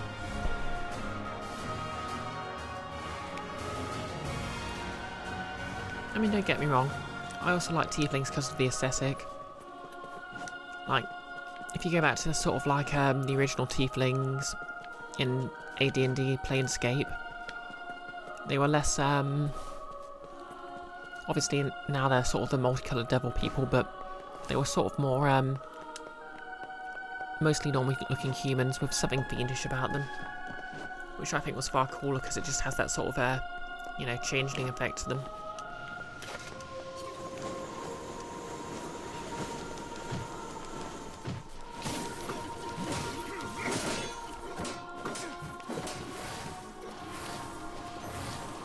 Like, I think my first exposure to tieflings was, I always forget her name. What's it who runs in the shadows in Planescape Torment?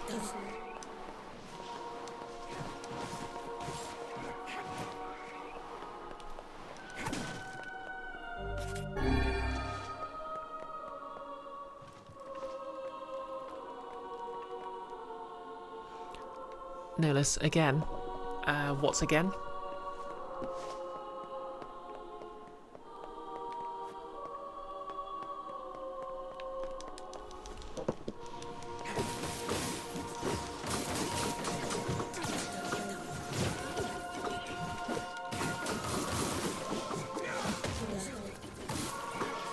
Oh, Nolus, time to find out we've been the baddies all along.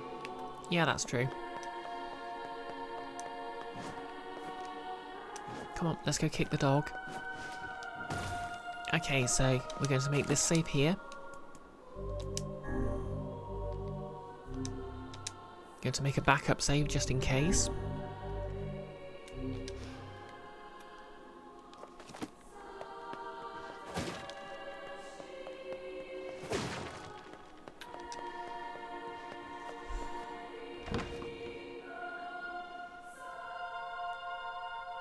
Yeah. So yeah, that carried. Such an ominous sight. And yet I find it strangely nostalgic. Yeah. This is where Vice and I first met. And first fought together. Wow!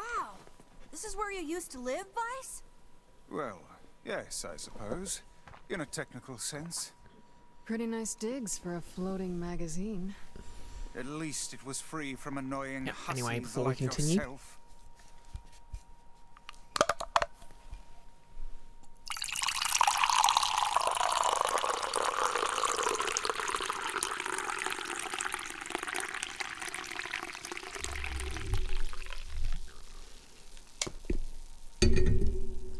So yeah, the character I'm talking about from Planescape Torment was a, well, tiefling rogue, as you'd expect. And she was basically just a normal looking human with a tail. And I think there was some text somewhere that described her as having a really effed up teeth.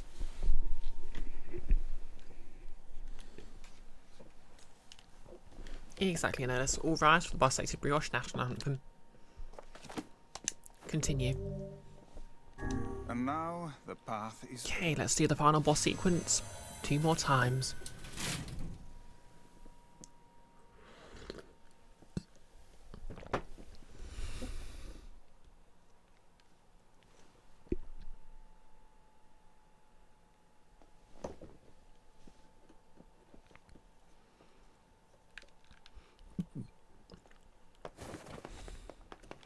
Oh yeah, before we continue actually. Okay, so this weapon has 679 attack. Is there anything better?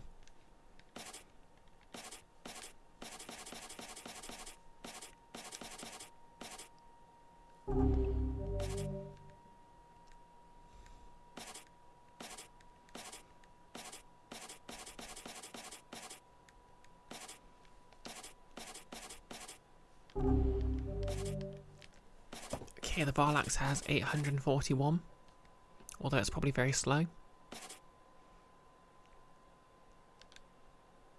Oh wow, Iron Will.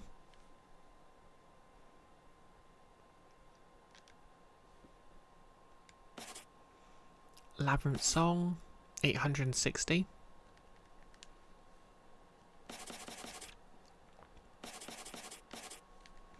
Okay, let's try Labyrinth Song a bit.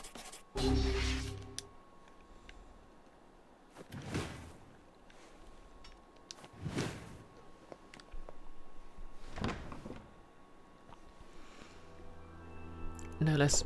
If weapon weight affects attacks per second, there could be some mathing way of potentially something with a learn number being better. That's true. Like one-handed ones are way faster.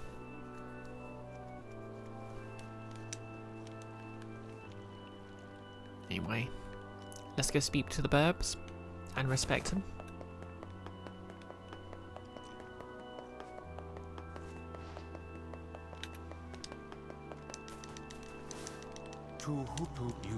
What the heck? I believe... Yes, I feel confident. To whom I am. Why did you must... Because of black disease. I answer... I have... I am. I... That you may enter. Well then, it seems the way is open. Yada yada, time to fight Popolo and Devilo. I never suspected you were evil. Pop? Hey, this even. How did... No. Okay, ad break. Well, this cutscene will be playing anyway. We didn't want to fight you. We really didn't want to.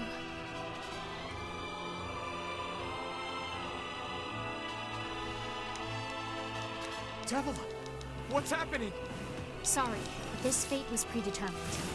Still, we spoke to truth. We really wanted to avoid this if possible. We were hoping to put it off for 100 years or so, until the next generation came along. What are you talking about? Are they shades? I don't think so. It's a lie. I don't believe it. Kill them, you glorious bastards! Kill them all! We never thought you'd grow to be this powerful.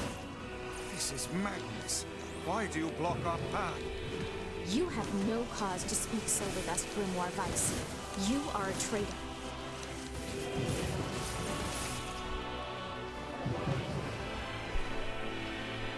Here comes another cutscene. What now?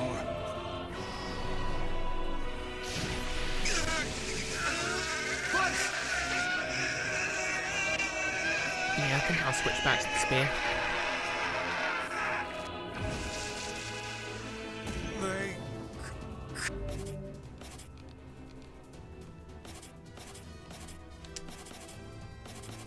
copied my powers. Ah, shit on a shingle. They can use the sealed verses. Of course we can. The power came from us in the first place. You were simply loaned a small portion of it. Vice, are you all right? Devil, Popola, why are you guys doing this? Why are you siding with the shades?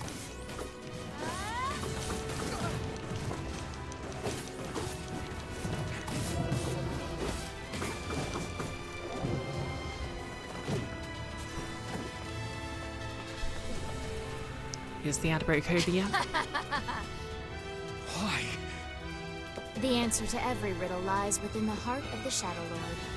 The Shadow Lord? So you've been on his side this whole time? You must search for that answer yourself.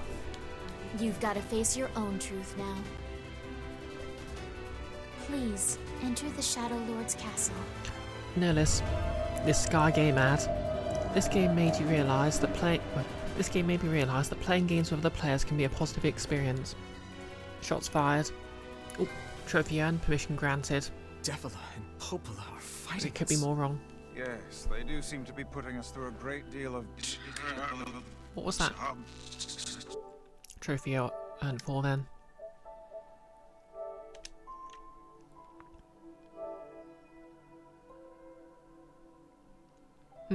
Kinda slow to load. Oh, who has time for that?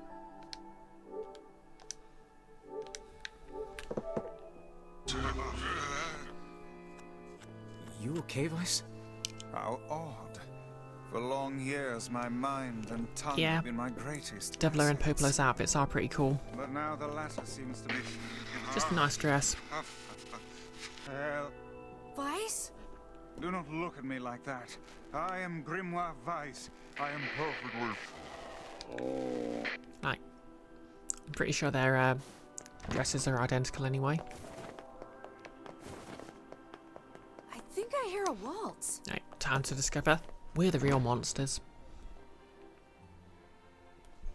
And yes, Yoko Taro authorised my beam attack.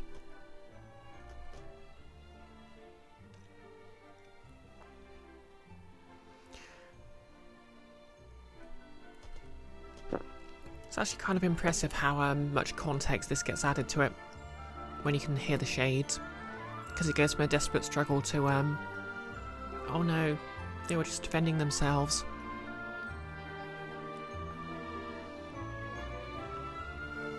It certainly is a grand affair. Bunch of dancing bastards. They're all shades.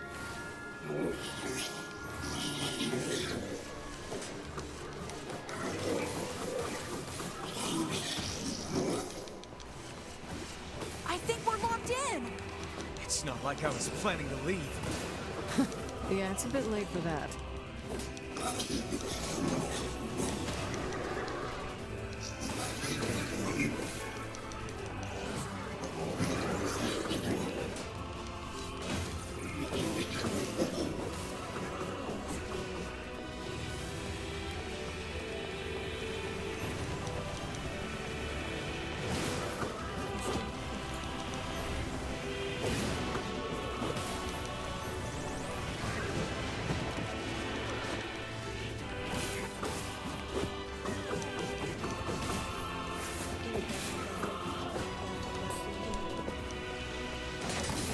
Exactly. The time for pig approaches.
Damn it! It won't stop coming!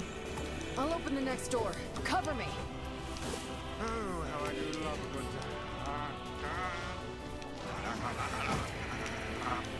Fights! Hmm? Oh, right. Protect the hussy, yes? Good plan. Let's go. I love how matter of fact he's sounding when he's trying to cover up. He's Protect Kaine for us. Gotcha. Kaine! Hurry! It's not open yet? Do I look like a goddamn locksmith to you?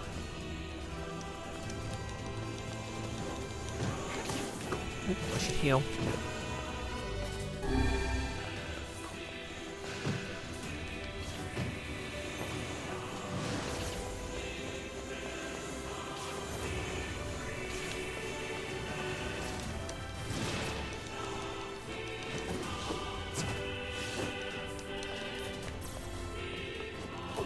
Still. No, you idiot. What are you doing? Lock doesn't want to open? Fine. I'll just break it down. Stop, you impatient fool.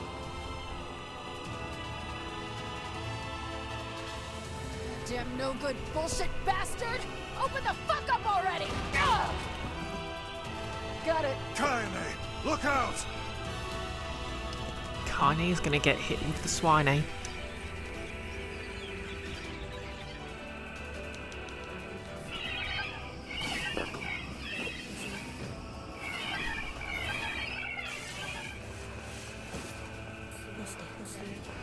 Are they? Oh, these things are freaking me out! I'd imagine there's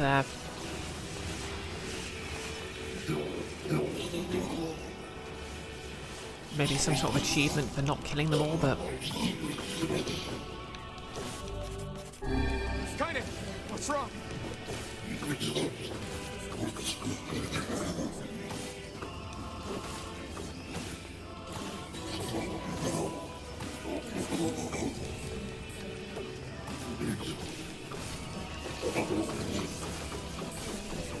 need to help Kaine.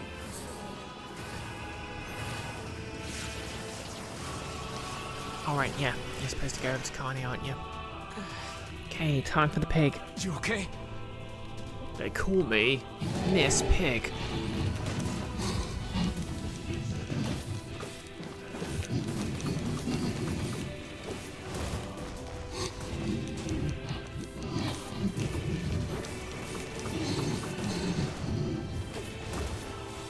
We don't need forgiveness, asshole. Kaine? It seems to lose some control when it charges. Wait a second. Wait a second. Your heart is different. It ain't hatred, and it ain't sadness. What's going on here, Sunshine? How should I know? Kaine, are you alright? I'm fine. Let's just kill some shit and move on, alright? Interesting. Oh, how very interesting.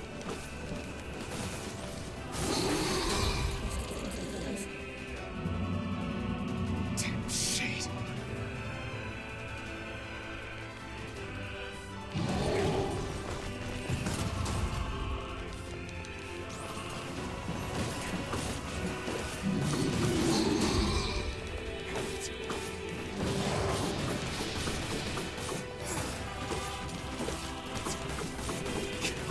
This thing?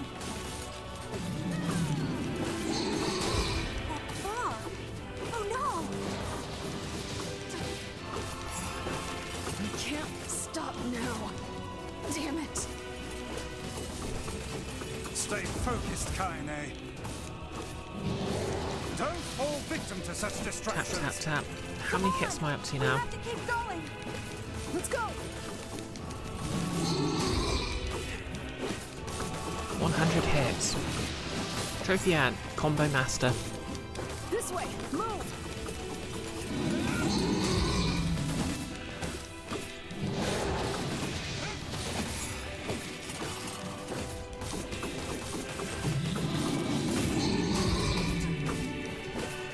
We're done here yet.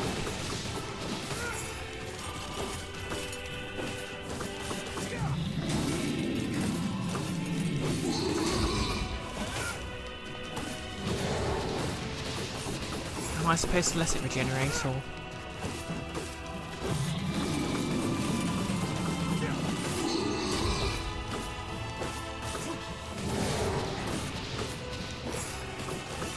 Okay, I'm done.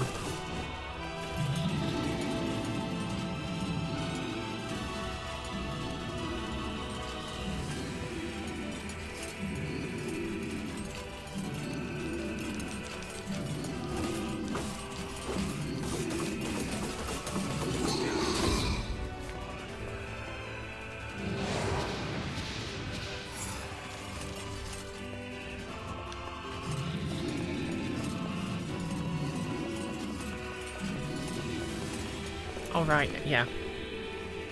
That wasn't when the cutscene happened, that was when I was supposed to... I'm done.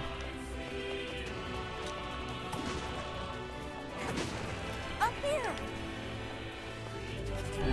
Okay, run, run, run, run, run.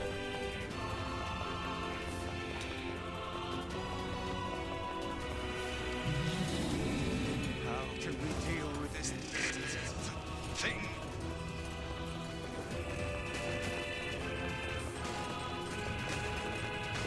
Please, hurry!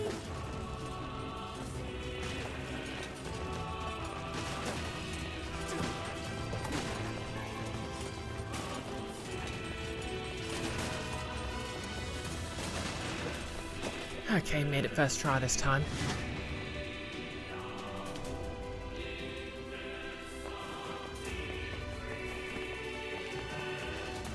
Damn it, I can't get it open. Attack incoming! The entrance is locked too! It seems we are in a bit of a predicament.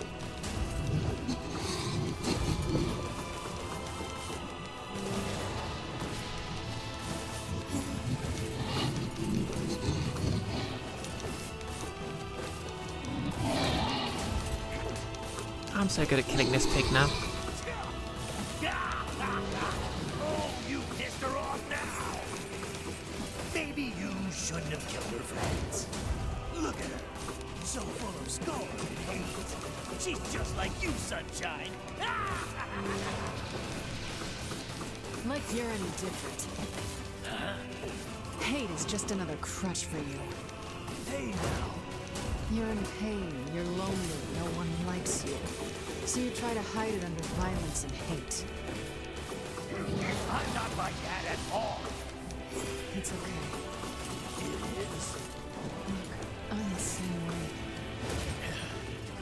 But just realizing that isn't going to help. It's too late for us now. It's too late for everything. I'm too far gone, anyway. That's why we...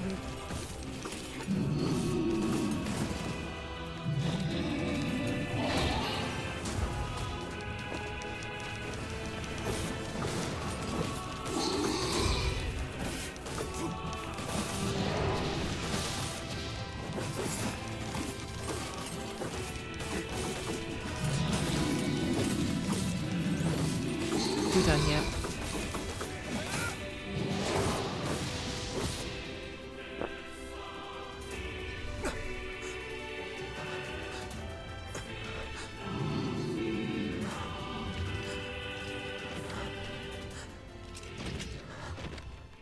Okay, we can skip that. 出槌汗より一旦時とだあらペルアソ試練地無石音イラコクかつて What are you doing here? さるりとしたとカイザム特キロだろ You are correct. いやアラコで三世体クルワリウワリとてトラス感化し中バチあらペルアトどんな来てキリゴイタリアッフィアトサチチサタトトレルタカイザムチ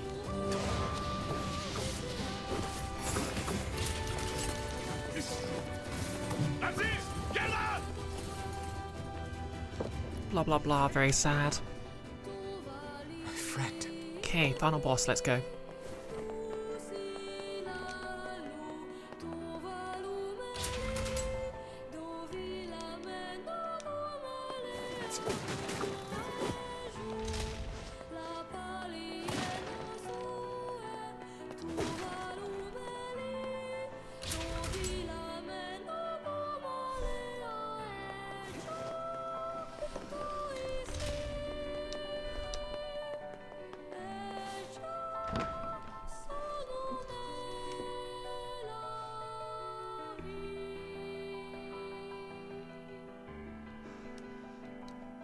Wow, you see, you've been a ghost all along. Devil. Oh, we've... What? It began third human to use, then...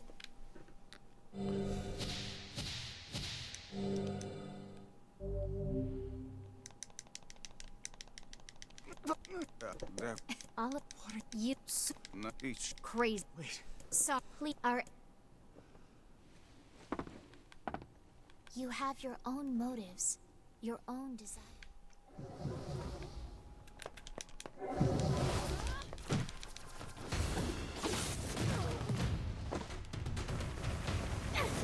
You and us, we're the same. Tools in the hands of a master. No. I'm nothing like you.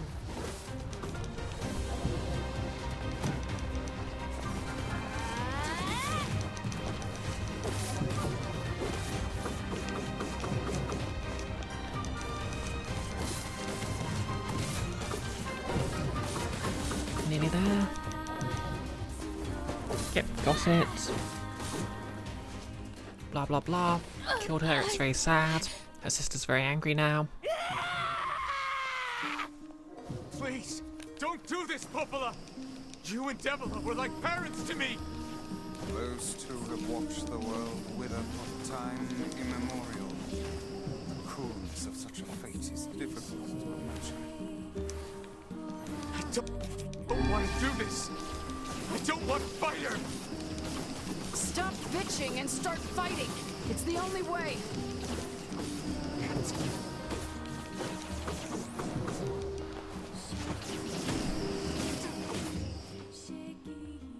There we go.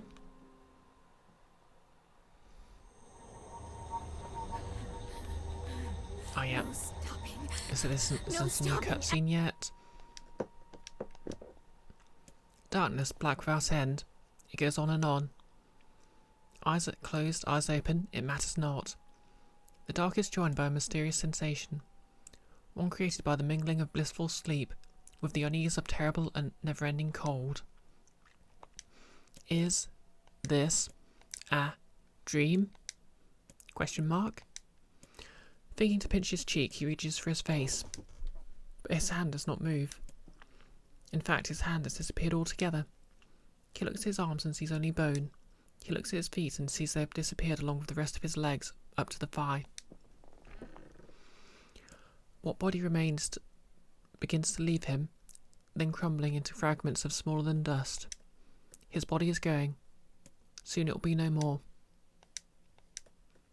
Is this death? Suddenly he recalls his past. He remembers the time he lived with his sister, and the very act of recollection is like a shooting star. Despite lasting only a moment, it brings colour to the darkness. Soon more memories come, gathering atop each other, one after the next, until they meld into a warm, glorious light.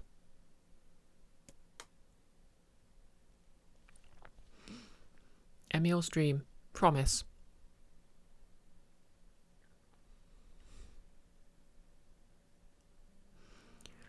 Wake up, wake up. A set of covers are torn from the boy, leaving his eyelids exposed to the merciless sun. Here there, lazy bones, says the voice again. The boy's vision is blurry at first, but gradually grows more clear. Oh, hang on, I'll just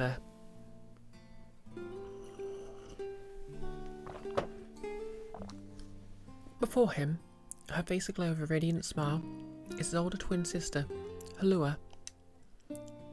Morning, Halua. Don't look so cheery, you butt. The teacher's going to be here any minute.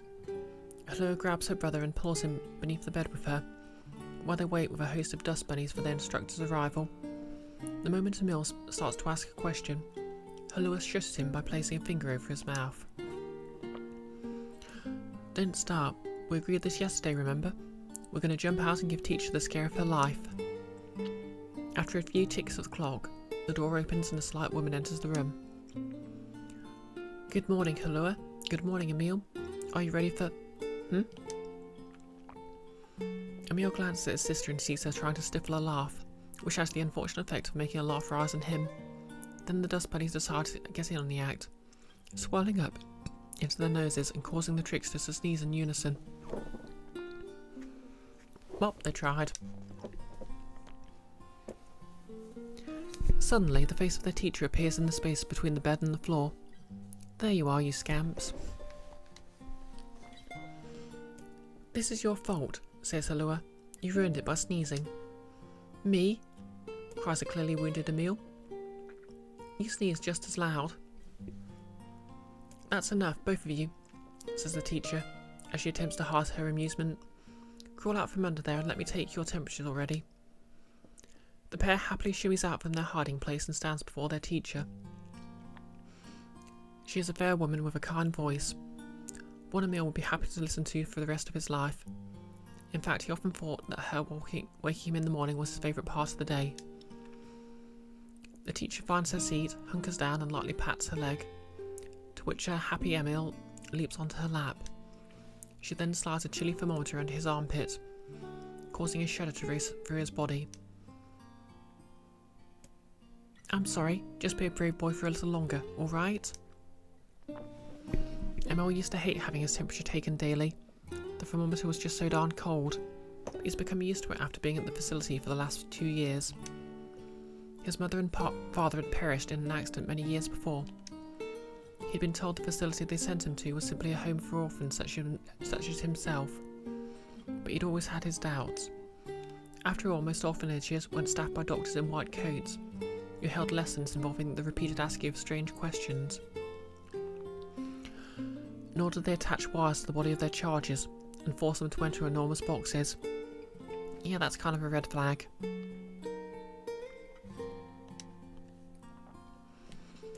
The process is endless, the tests unceasing, and yet, Emil feels his teacher somehow floats above it all. She would talk to him about everyday problems, read him books, and even share a meal when the time permitted. She is the closest thing he has to a mother. Oh yeah, because the side quest that sort of dealt with his past sort of did indicate one of the researchers was sort of like a close to an actual parent for him, and did actually sort of care to some degree. With both of their temperatures taken, Emil and Halua wait for breakfast. But something is different this day.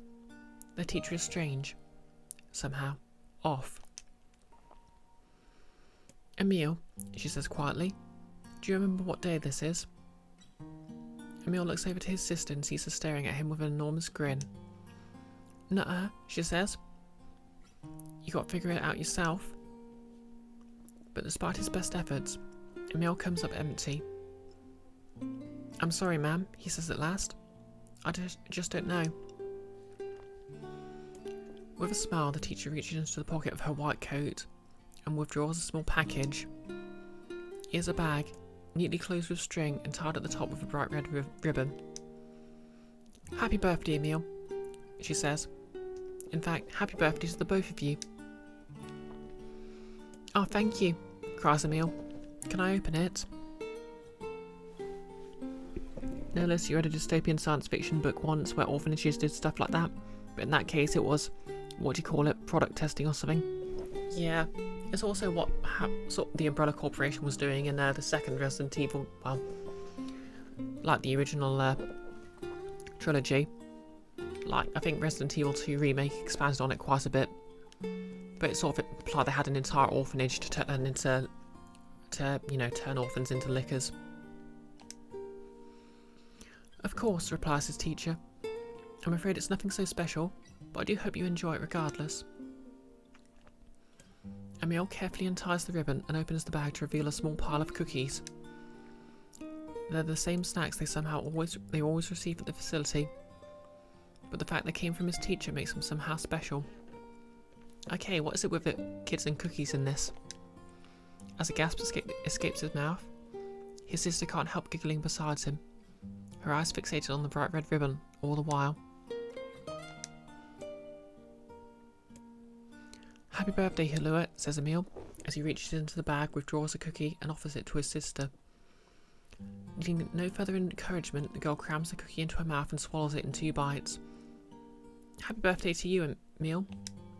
Then, as though remembering something, she leaps up and runs to the small chest of drawers the two of them share. After forcing open a stubborn drawer, she pulls out a single sheet of paper hidden under a white coat and hands it back to her brother. Here's your present, she says, thrusting the paper at him with a slightly embarrassed look. When he glances down, he sees the words Happy Birthday, Emil, scrawled in a shaky child's hand, along with a picture of a generously coloured person who had clearly been created from every crayon in the box. That was me. Unable to stop himself, Emil wraps his sister in a massive hug. Thank you, he whispers as she returns the embrace just as tightly. I'll make sure to draw you on our next birthday, okay? My sister was there. My teacher was there. It was my birthday. I thought I could never be happier. I'm glad Halua's drawing is the last thing I'll remember.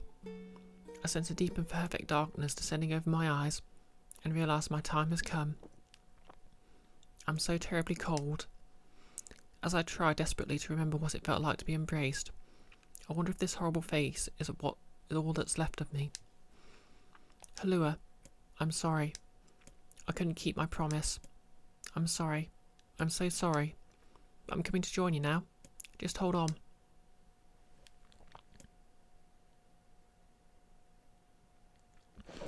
Notice you wouldn't put it past people for that to be happening today.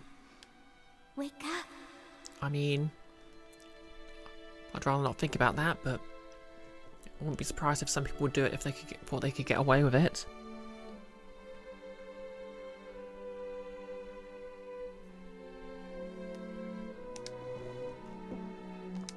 Please wake up. Come on, Emil, it's a beautiful morning. Feel the sun in your eyes. Come on, Emil. Wake up already.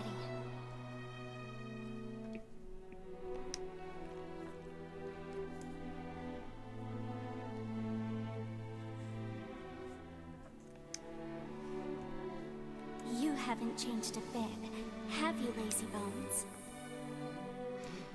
Halua, have you come for me? Am I dead? No, Emil. You're not dead. I'm just here to keep my promise. In that moment, the world of blackness surrounding me explodes with colour. Red, yellow, blue, and so many others. Colours I have no names for, colours I've never seen. It's like someone is using every crayon in the box. I told you I'd always be watching over you, didn't I? Halua, I didn't. Don't worry about it, you butt. Looking after little brothers is just what big Correction. sisters Functional do. big sisters. Her voice. It's fading. Sorry, Emil. Looks like I'm out of magic. Halua, wait. Let me come with you. But you are with me. I'll always watch over you. So we'll always be together. Halua, no. Don't go. Don't cry, Emil. I want you to be happy. Halua. Promise me that you'll live for both of us.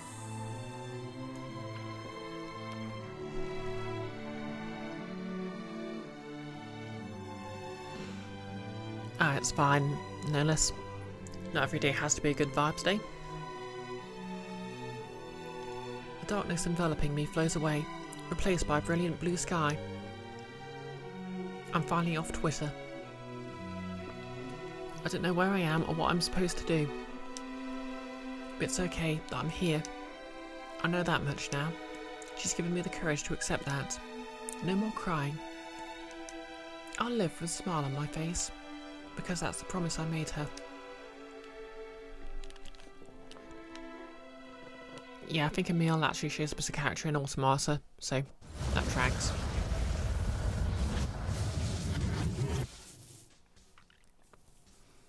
And that's how Emil got out of that one.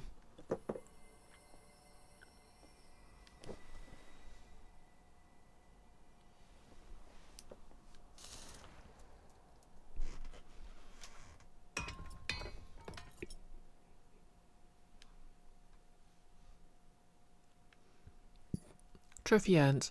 Educated warrior.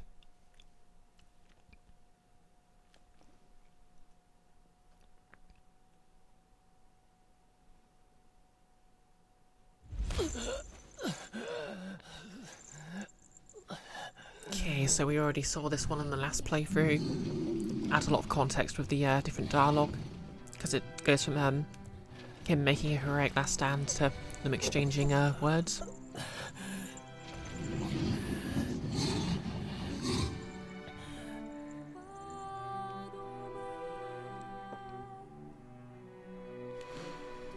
Notice, in your head you always pronounce blue sky as B-ski or Bikesy because of how the URL is abbreviated. I'll be honest, blue sky keeps making me think of the I forget, is this new?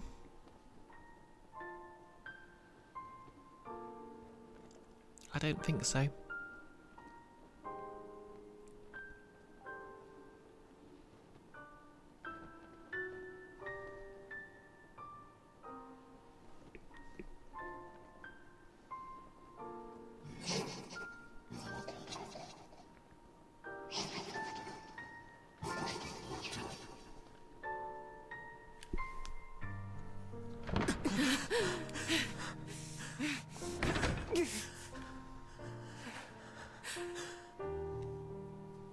Fly literally landing on my head. The indignity.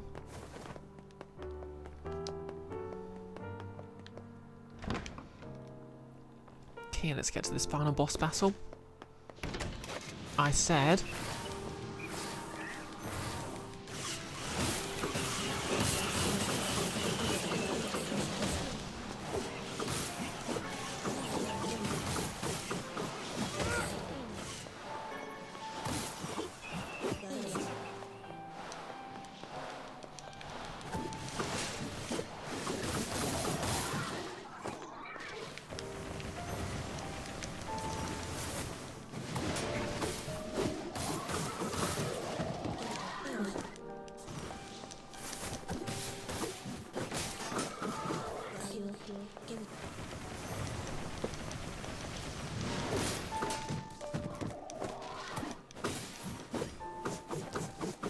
know this hot take, but the cutscene changing from one playthrough to the next is the new after credit scene.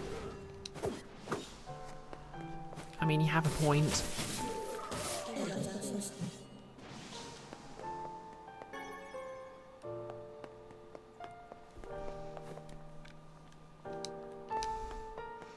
But to be fair, that doesn't really happen that much. It's just that you can understand the Shades dialogue, which adds a lot of context.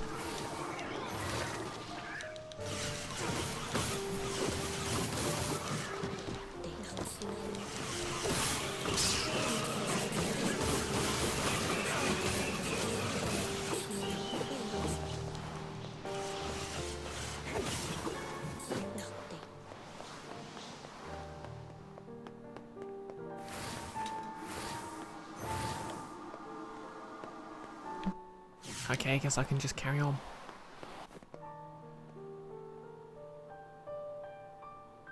And yeah, this game basically does predate the MCU.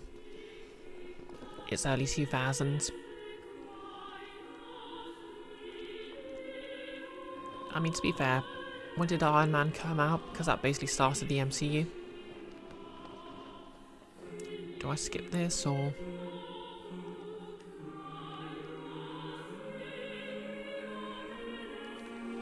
Yona! This ends here! Strike hard. Hold nothing back. Okay, yeah, I think this is the final boss, and after this we'll get the true final boss, so... How can a mere tool hope to stand against the Shadow Lord? Don't speak in such a manner, fool. I am nothing like you.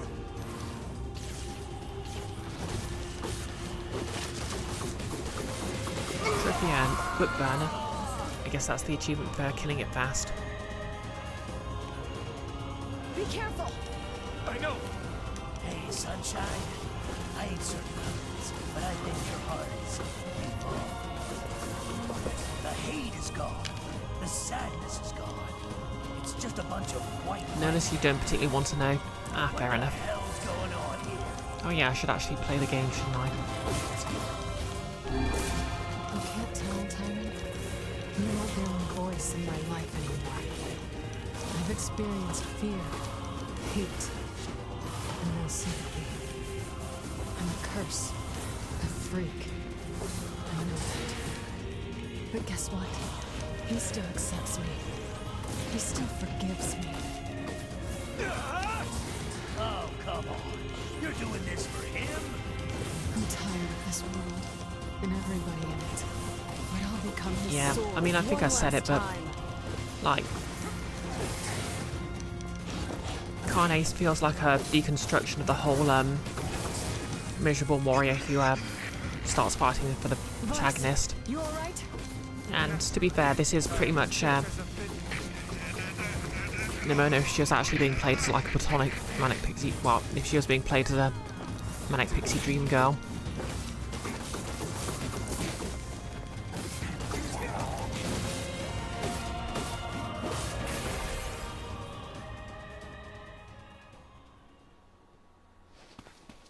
Wait.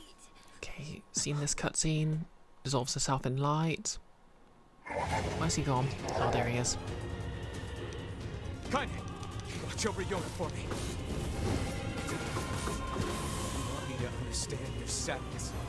You think I'm gonna sympathize with you? I swore to protect my sister and my friends. If someone puts them in danger, they must stand aside or be cut down. Now come on! Let's finish this! Okay, I think I actually need to pay more attention.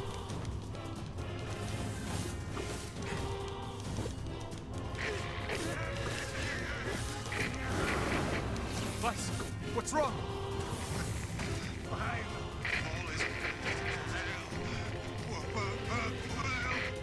You're freaking me out here, Vice.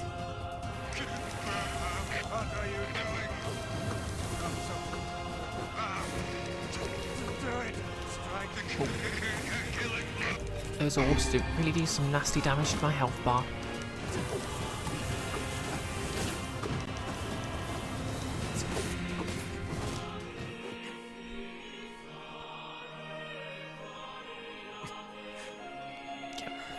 device is going to go self-sacrifice.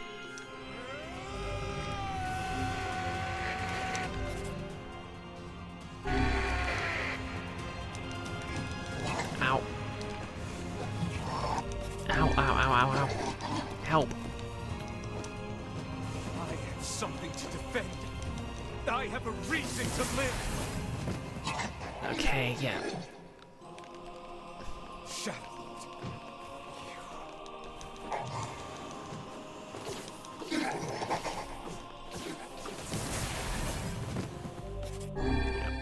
So I just need to roll or attack. Roll or attack.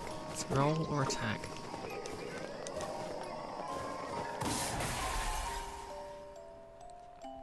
Exactly, Nihilus. Quote number 48, you're dealing damage to me and that shouldn't be allowed. Anyway, there should be some sort of true final boss now. So let's see what we got.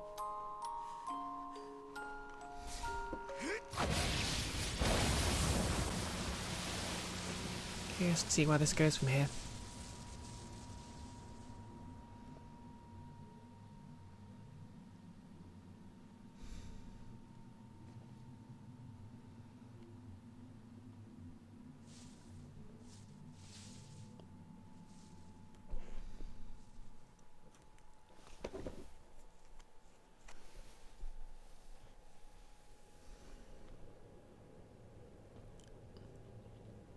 Well, ain't that Did Kanye have that much writing on her the entire time? happy for Oh, him.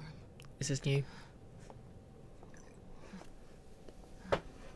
You know, Sunshine, that black scrawl is Oh almost no, completely is Kanye taking going to be you the final over. boss? Yeah. I know. But goddamn, we had fun, huh?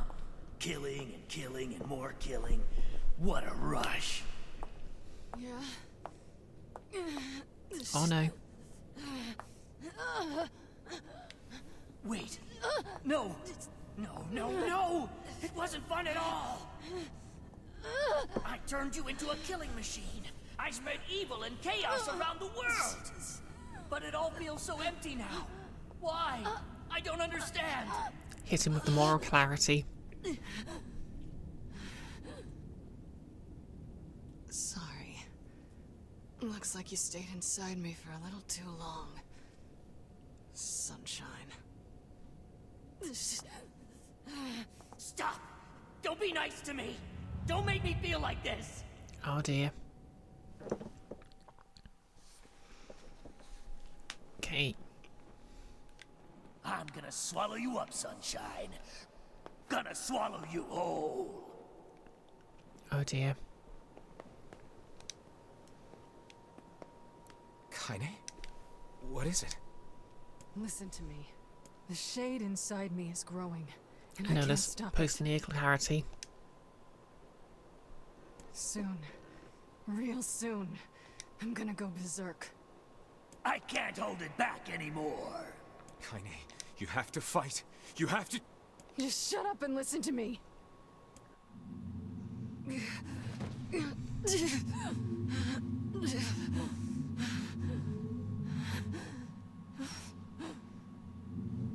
Emil is gone, all right? So there's no way anyone can stop me. Please. Before it comes to that, Uh-oh. I want you to kill Well, me. now we know what she whispered to Emil.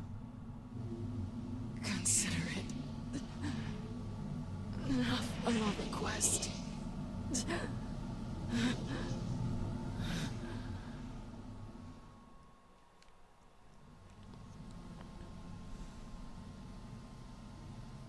Oh no, she has the power of orb.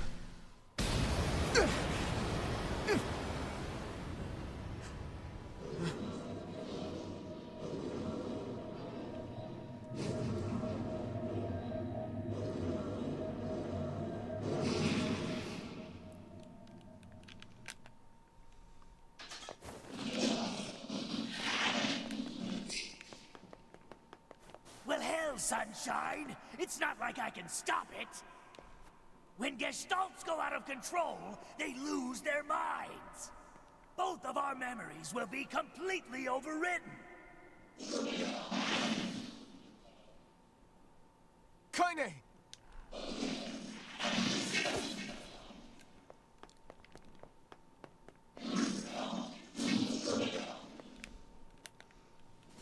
Okay, she's going full Dark Souls. I have to do something. I won't!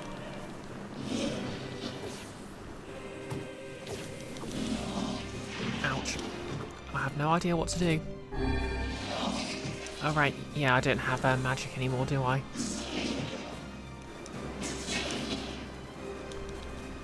We made it this far because you were with us, Kaine. I'm who I am today because of you. I'm not going to give up on you. I'm not going to abandon someone I love. I'm going to save you. I swear! Okay, I just need to dodge for a while. That's easier. Aye.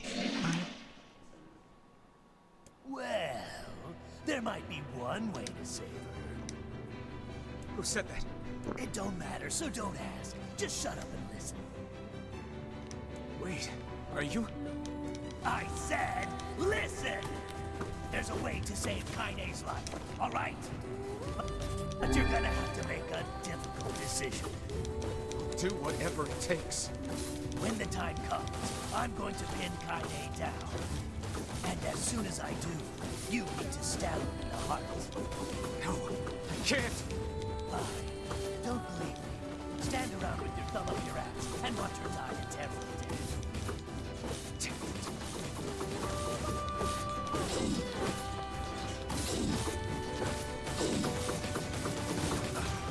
Okay, so you get basically you get ending C by not killing her, and ending D by actually killing her. So yeah, when I've got ending C, I'll just load the save, rush through the last few bits, and get the other ending, and that's all the content aside from ending E. Very nice. Now, if you want to save your precious Kaine, there are two ways to do it. One is to plunge your sword into her chest. That's what she wants after all. Freedom from burdens, freedom from life. What's the other way? The other way is to make her a normal human being again. But to make that happen, you gotta trade your own existence for hers.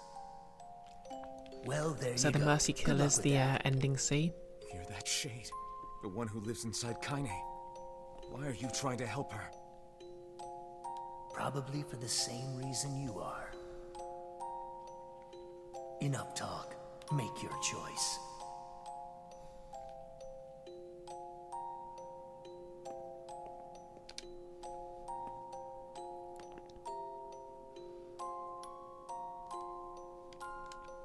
Okay, ending C. Content warning, mercy killing.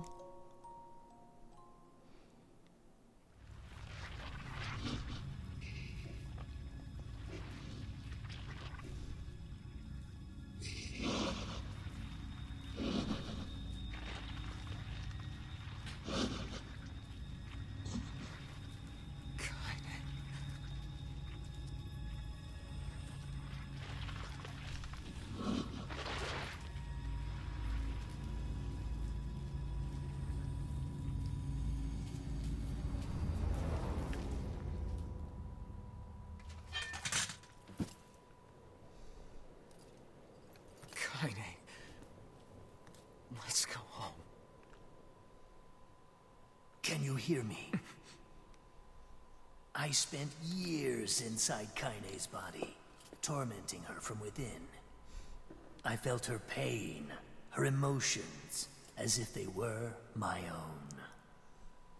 And there was so much pain. So when I say she's free now, I want you to believe me.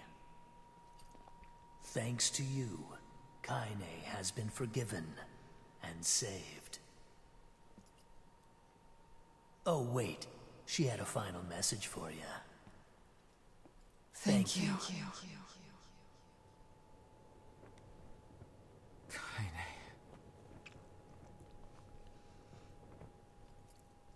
So yeah, I know ending D follows on. Oh well, ending E follows on from ending D, and I guess that's why it's the whole erase your save file thing. We'll always be together.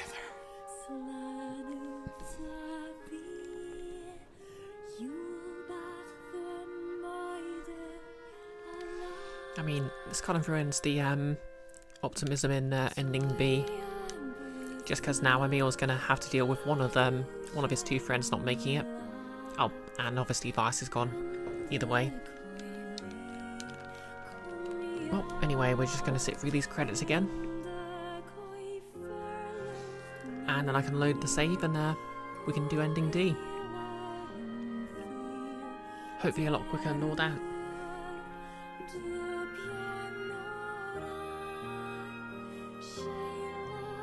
Although I think before that I'm going to take a bathroom break.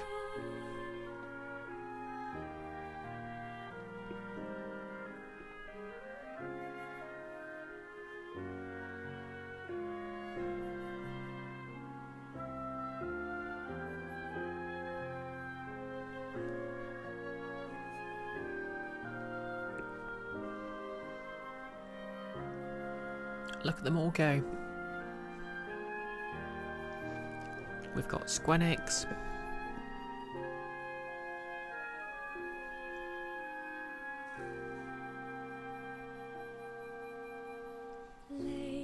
Shirogumi, Zero Wave, Dynamo Pictures, Toy Logic Incorporated.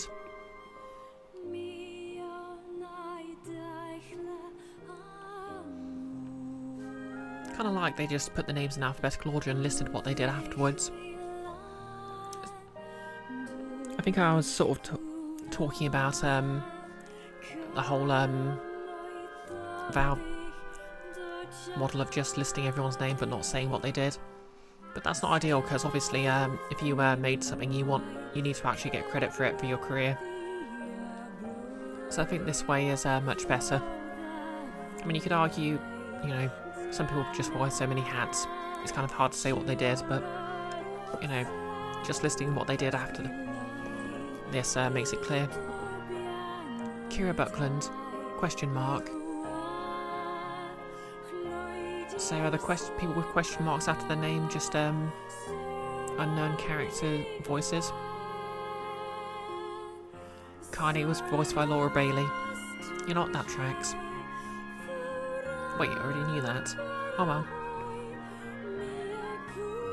I mean, I'd say it's kind of funny that the Critical Role cast are in this, but you know, they're all very prolific voice actors.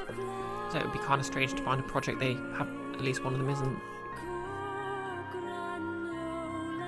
Oh, interesting.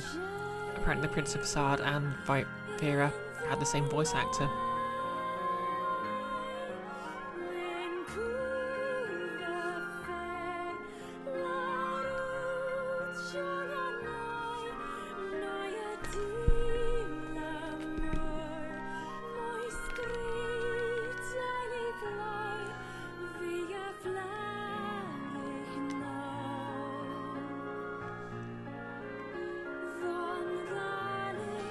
Peter White's assistant manager of merchandise.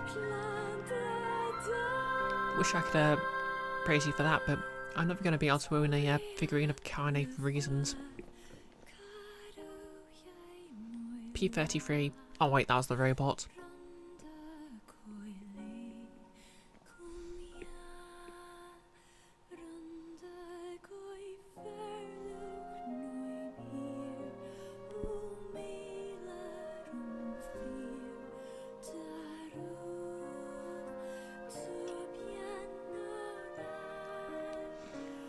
Okay, music, Shoko Mabushi on viola.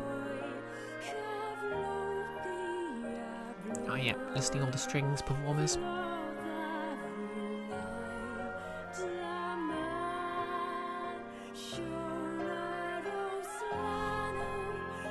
Tara Sands, the Red Bag Woman.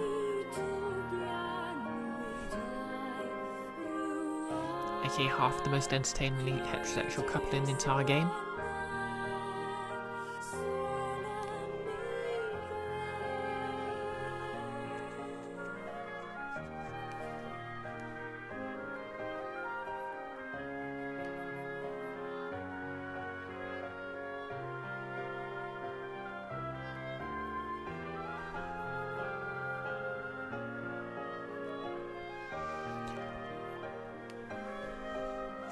Every time I see someone get special thanks, I just always wonder what they get it for. Like, is there something sort of specific special thanks means, or is it just deliberately broad? Okay, save that in a different part.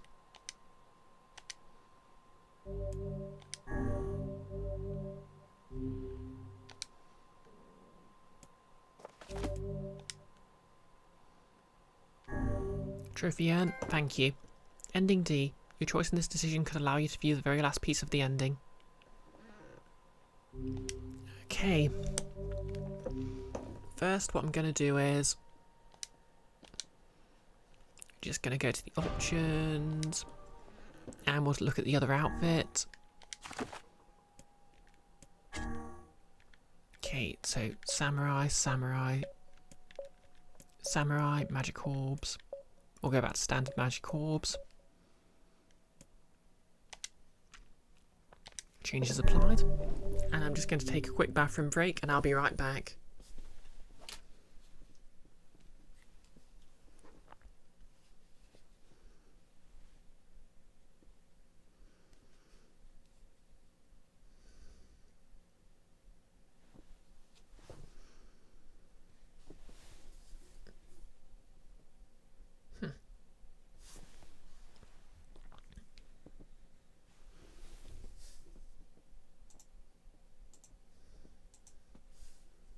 Yep, be right back. Oh, get rid of the Fugi tech. Mute the audio.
Okay, and I'm back.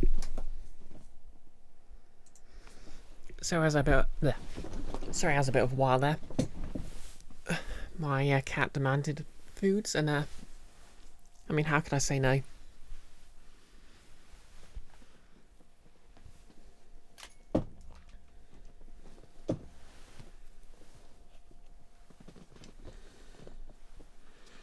Okay, let's just get the earbuds back in.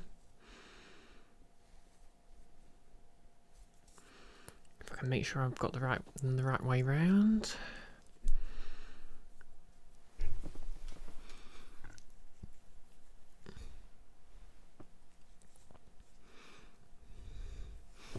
Right. Let's get back to it.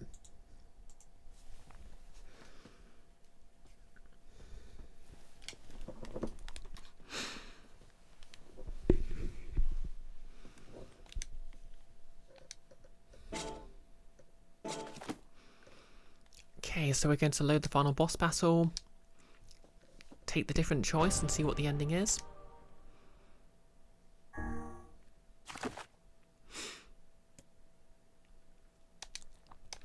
And it should only take like 50 minutes. So that'll take us to the last hour of the stream. Oh, welcome back, Nellis. What flavour ice cream? Okay, cool. Kane's the new loading screen, and she's kicking everything.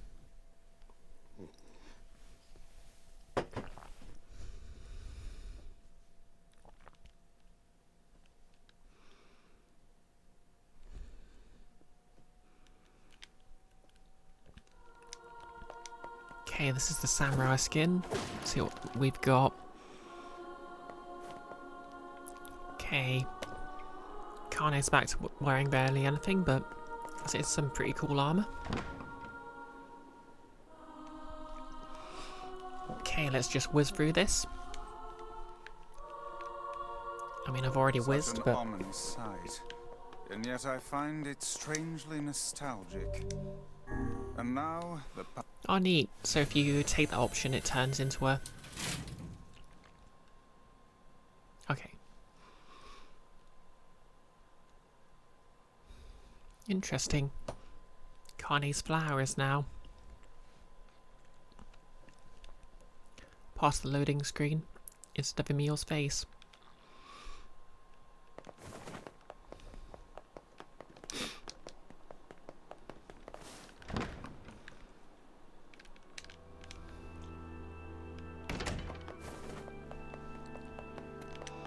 Splish splosh.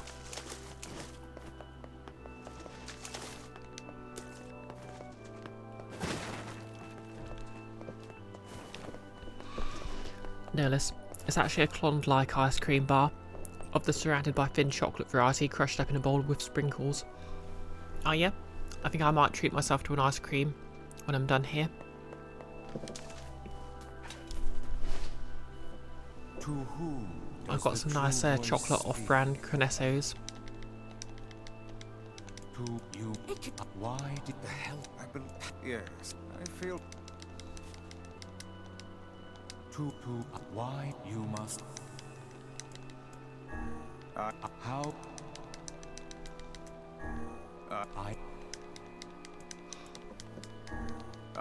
you Well then, it seems the way To be honest, a Klondike sounds kind of like dunno.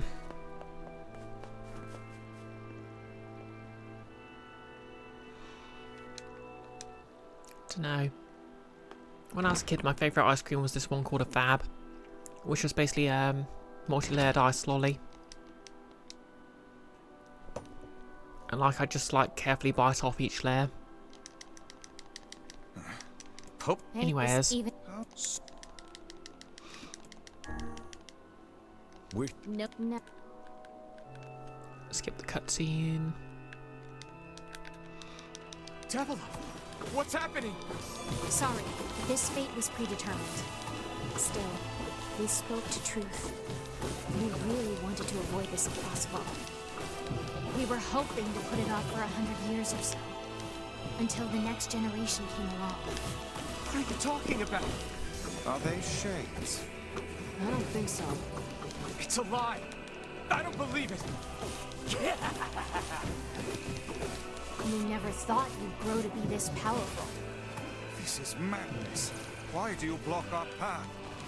You have no cause to speak so with us, Grimoire Vice. You are a traitor. Noticed it's like a square of chocolate ice cream. Oh, a square of vanilla ice cream with choc ice around it. Oh, we have a similar product here actually, but it's called a choc ice. They copied my powers. Ah, shit on a shingle. They can use the sealed verses.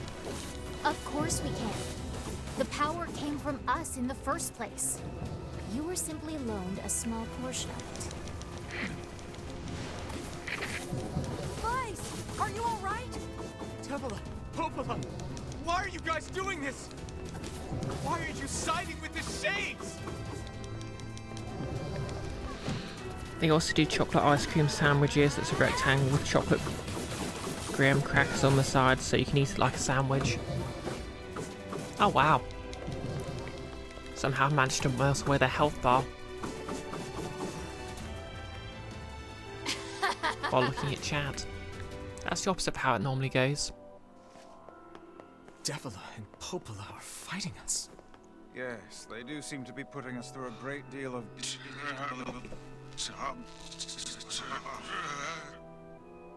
You okay, Vice?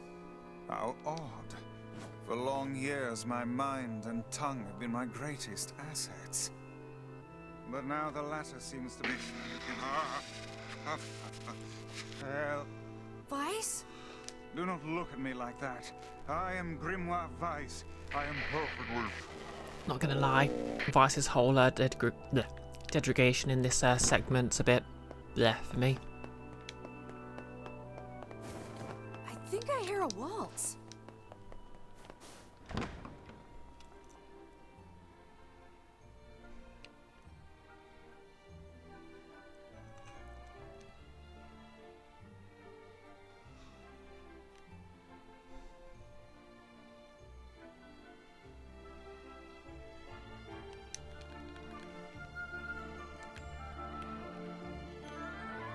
It certainly is a grand affair.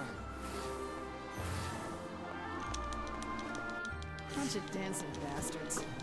They're all Shades!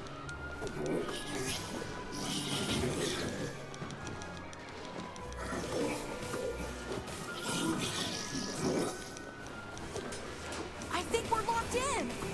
It's not like I was planning to leave. Yeah, it's a bit late for that.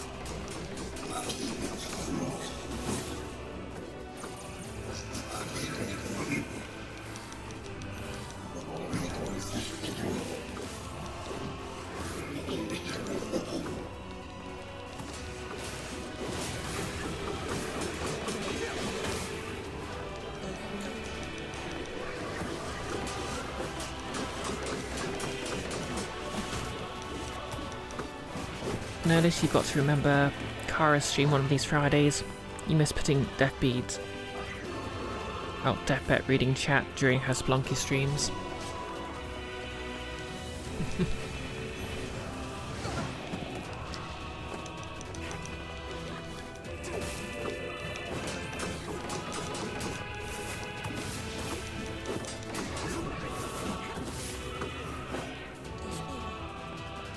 Yeah, I need to try and catch more Kara streams. I haven't been able to mostly because of time zone related reasons.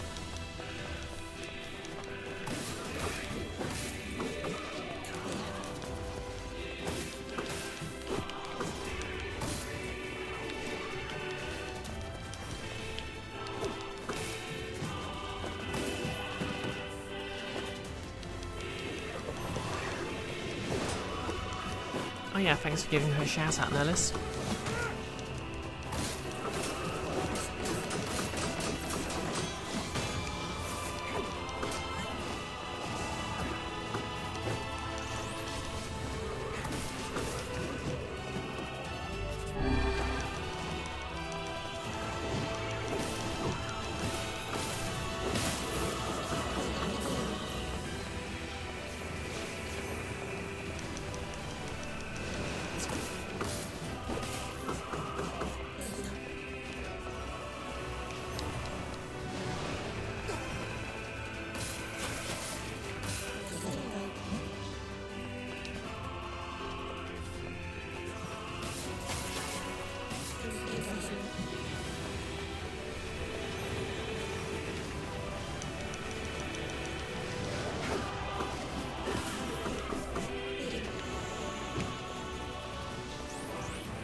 Damn it! It won't stop coming! I'll open the next door. Cover me. Oh, how I do love a good...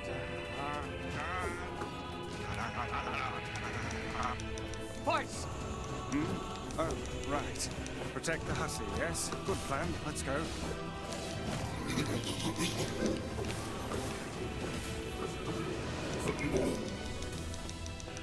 Protect Kaine for us! Stupid door. Come on. Oh, come on. Kaine! Hurry! Get back up here. It's not open yet? I mean, down here. Do I look like a goddamn locksmith to you?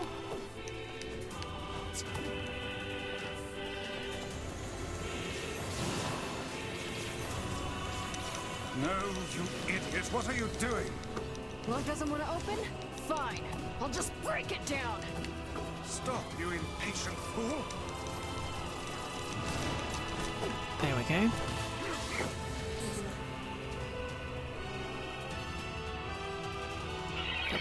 Just gonna see if there's an achievement or something for not hearting any of them.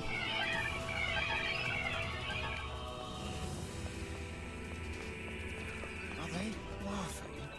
These things are freaking me out!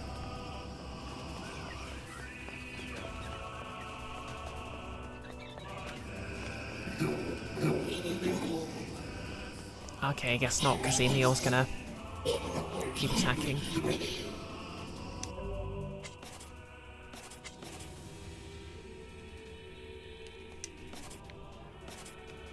Help me out, Emil!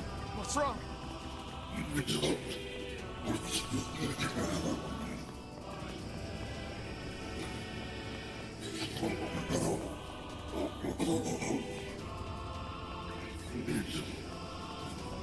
No, Liz.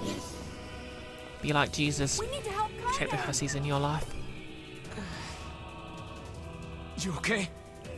Yeah, but we got problems.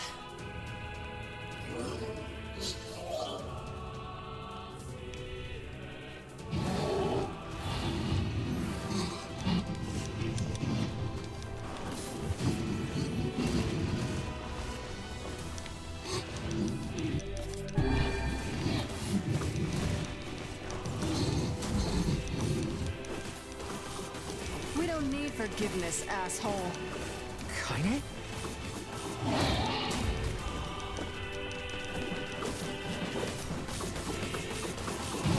Wait a second. Wait a second. Your heart is different. It ain't hatred, and it ain't sadness. What's going on here, sunshine? How should I know? Kaine, are you alright? I'm fine. Let's just kill some shit and move on, alright? Interesting. Oh, how very interesting.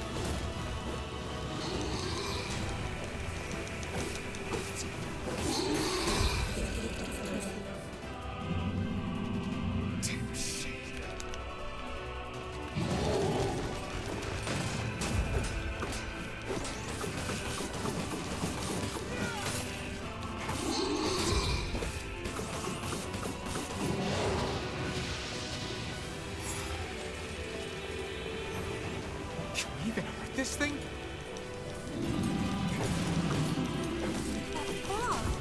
Oh no! You can't stop now. Damn it.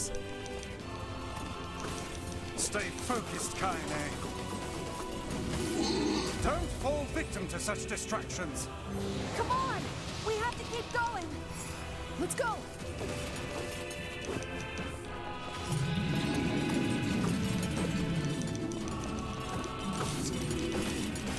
This way! Move!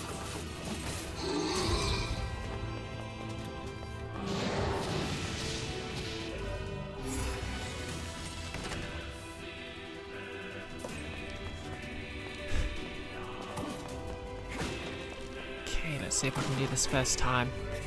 Again. Up here! If I stay on the inside, How can we deal with this? then I mostly just rush past the crates, so it's fine. Please, hurry!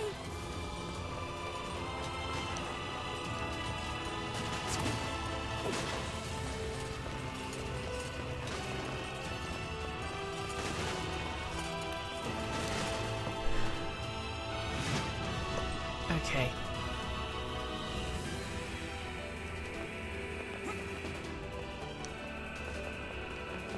Damn it, I can't get it open. Attack incoming! The entrance is locked too. It seems we are in a bit of a predicament.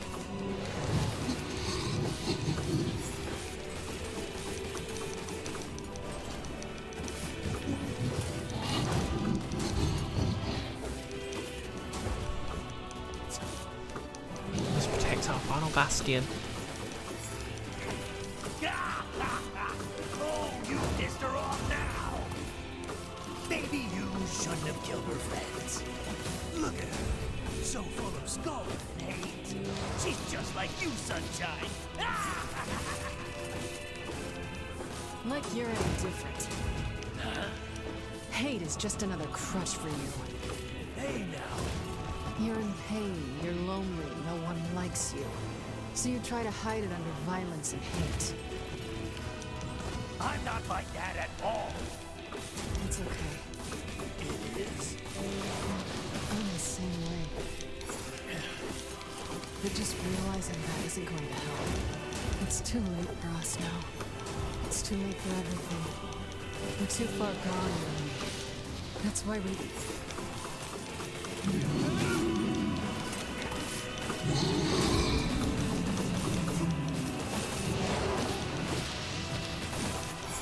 Can we get the cutscene yet?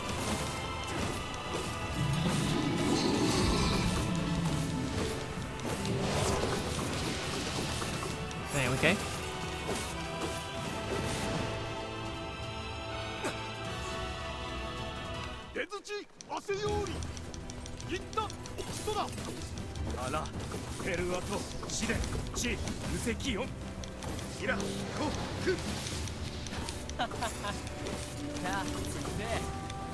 What are you doing here?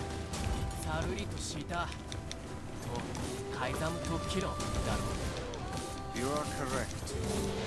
いやアラトテ三世隊クルワリワリトテトラス短歌しチンデ But アラヘルアト飛んだで切り動いたりアンペイラトサチチサッタとトレルタ改ざんチ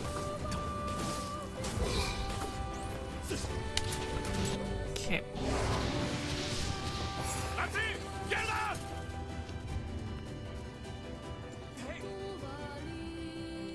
my friend.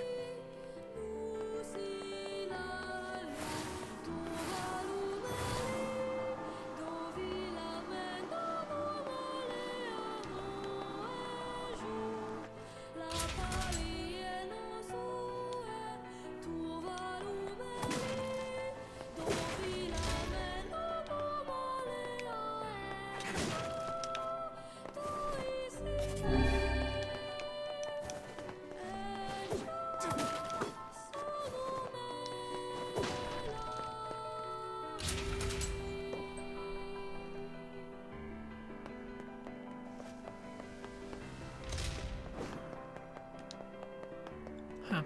No enemies this time.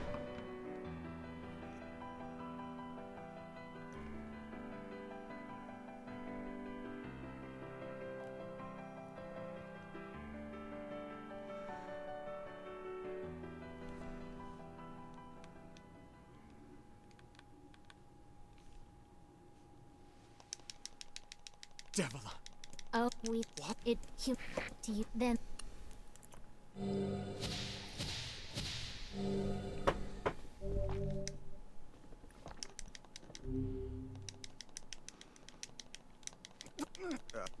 All you Each great.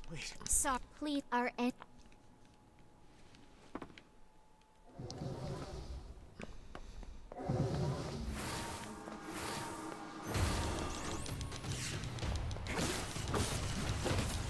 You and us, we're the same. Tools in the hands of a master. No. I'm nothing like you.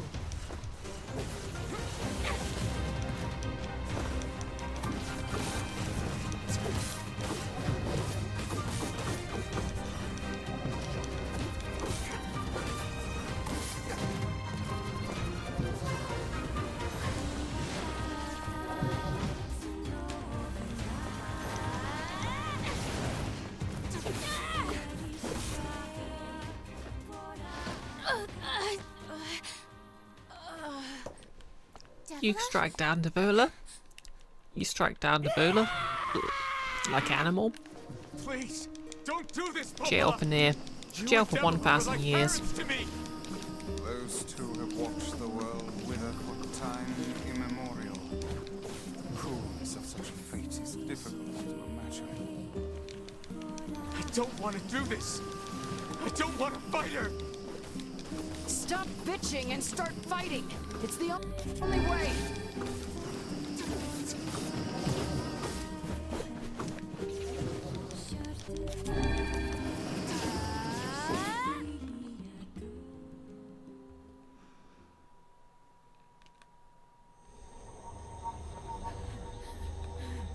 No stopping.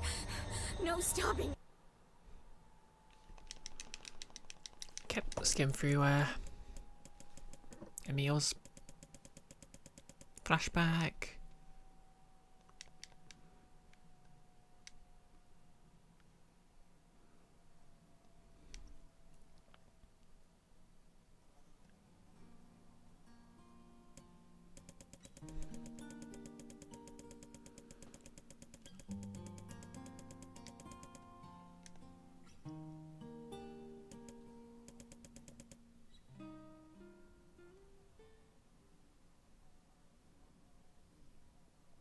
Wait, come on, you. I'm just here to don't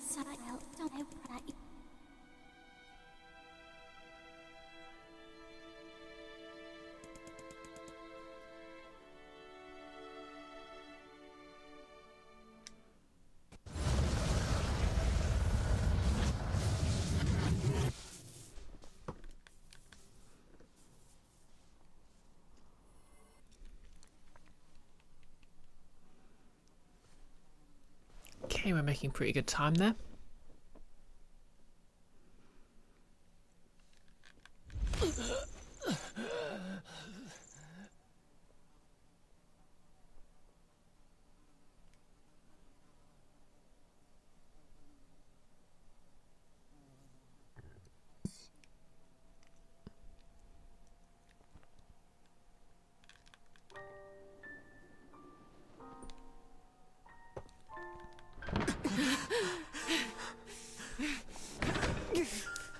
You know what, I want to just watch Kane beat up Nier for a second.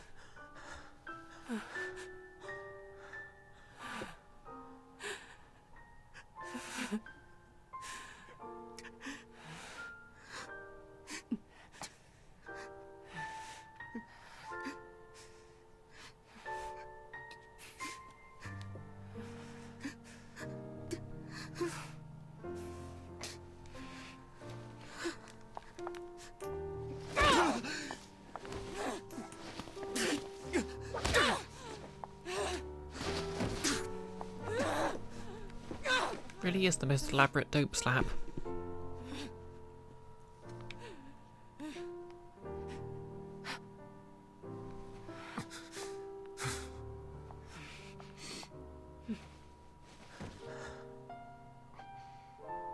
Let's go.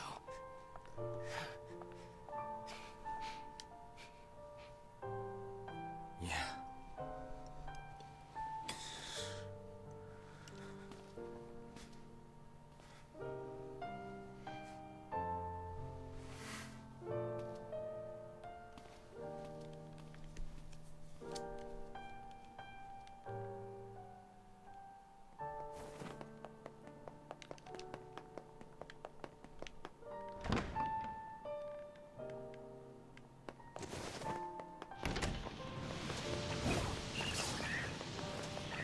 Okay, I guess we can't just run through.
nothing back.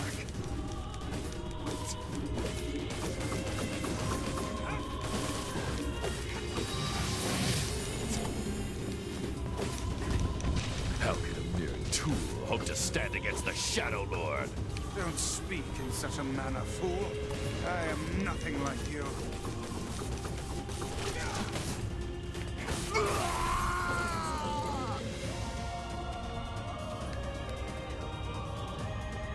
Be careful! I know! Hey, Sunshine. I ain't certain else, but I think your heart is evolved.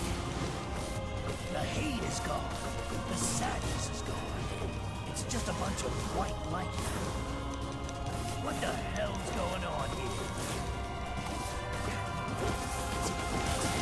You can't tell, Tyrant. You're not the only voice in my life anymore. I've experienced fear, hate, and no sympathy. I'm a curse, a freak. I know that. But guess what? He still accepts me. He still forgives me. Oh, come on. You're doing this for him? I'm tired of this world, and everybody in it. But I'll become his sword one last time. Kane's fed up with this world. Everyone betray her.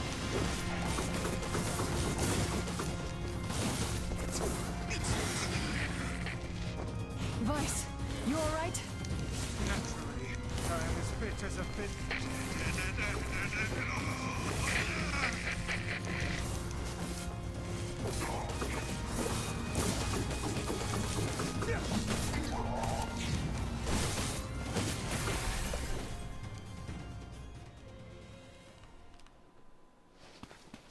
Wait.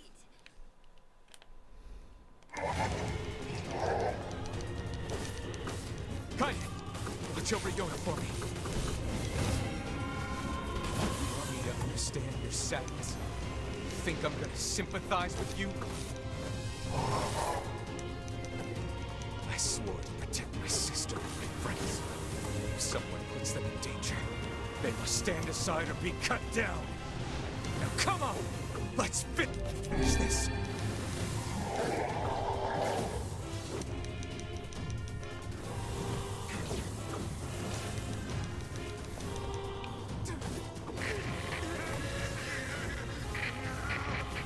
Vice, what's wrong?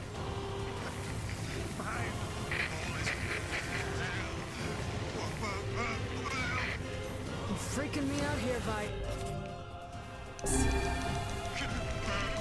What are you doing? Come to me. Do it. Strike the killing blow.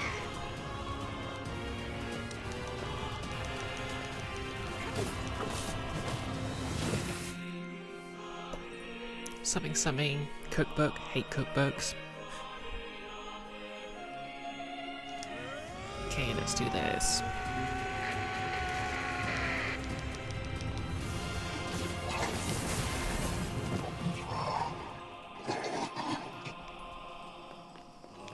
I have something to defend.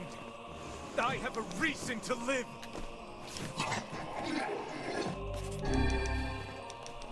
Shadow.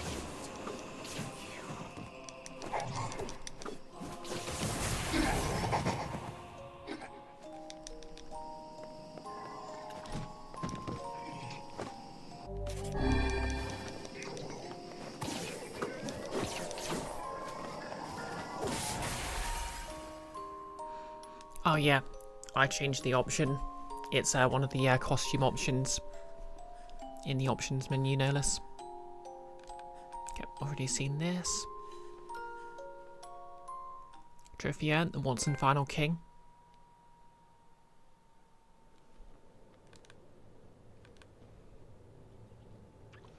Okay, let's go take that choice again.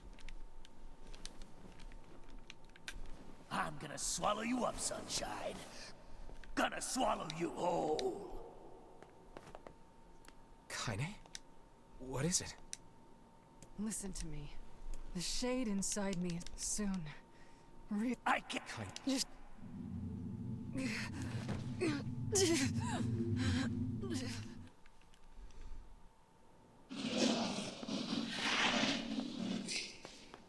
like how Well, hell, sunshine. oh yeah, she's It's speaking not the like I shade can language stop because she's you. turning into a shade. That makes perfect When sense. Gestalts go out of control, they lose their minds. Both of our memories will be completely overridden. Kaine! What if you can just leave? Nope, guess not.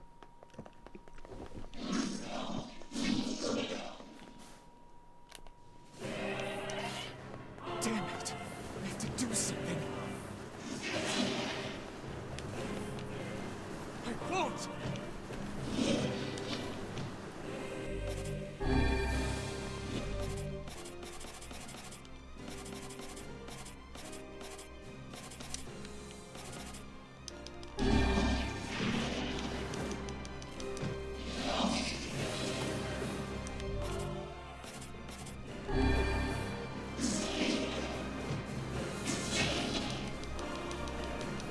We made it this far because you were with us, Kaine.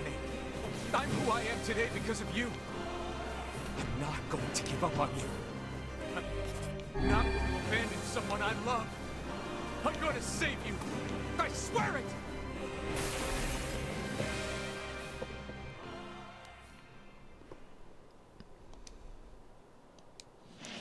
Well, Who said that? it don't wait. I said, listen! There's a way to save Kaine's life, all right? But you're gonna have to make a difficult decision. Do whatever it takes. When the time comes, I'm going to pin Kaine down. And as soon as I do, you need to stab her in the heart. No. I can't. Fine. Don't believe me. Stand around with your thumb up your ass and watch her die in terror.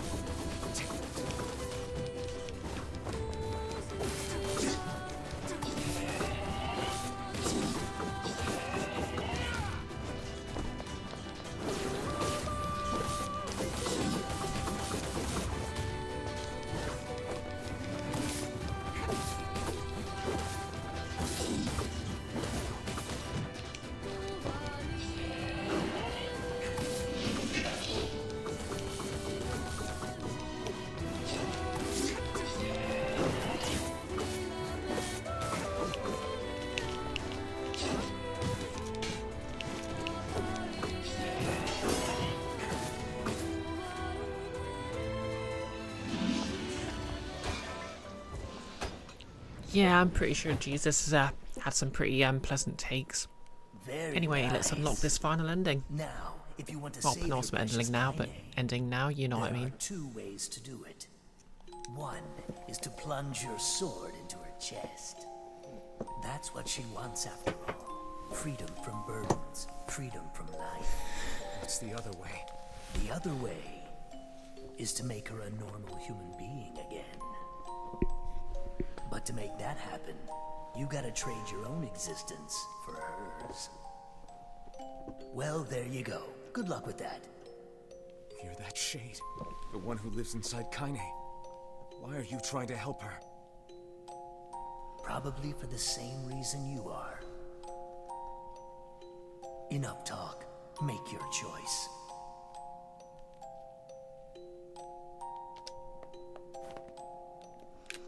Okay, here we go. Ending D.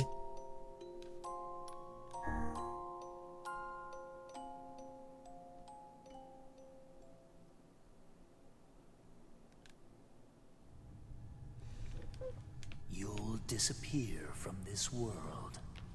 Your sister, your friends, everyone in your life will forget you.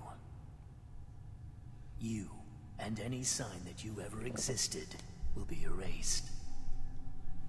But in exchange, Kaine will return to her mortal life.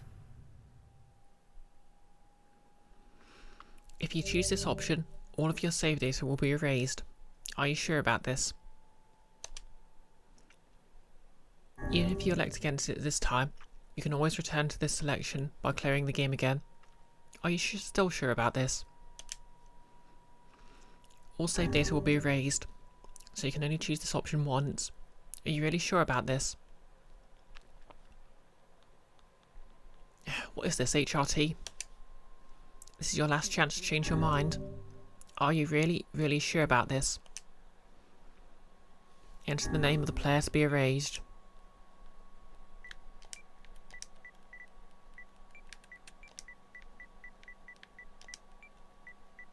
I like how our autocorrect has brioche now.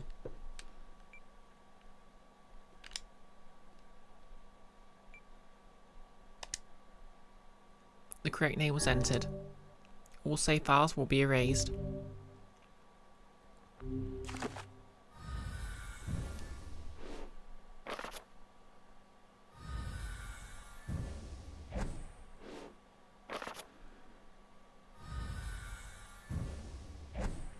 Not even there, it's a wonderful knife, no less. Wonderful life, no less. Like, at least, you know, everyone was around to see that. I mean, at least the guy was around to see that. It's a nice touch just seeing all the things get deleted.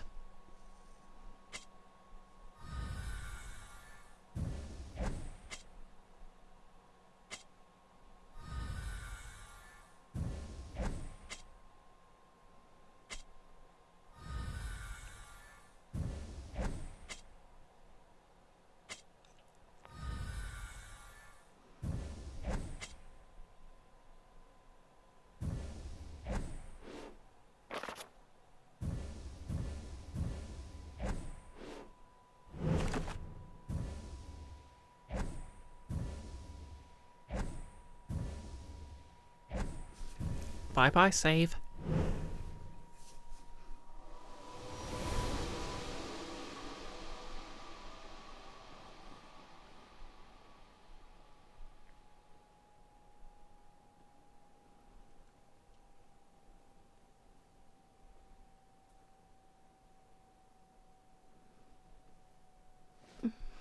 Okay, her eyes aren't ready anymore.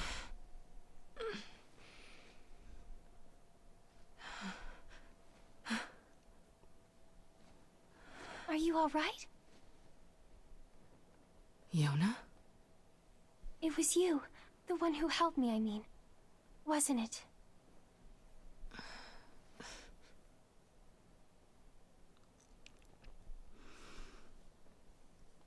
Interesting. So I'm curious how ending he's going to follow on from this.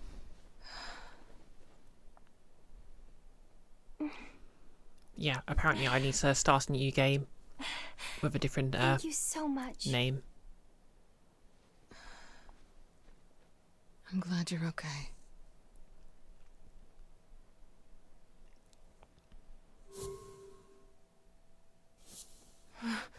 What's wrong? Huh? I mean, you defeated the Shadow Lord and everything, but you don't look happy. Some things never change. I don't?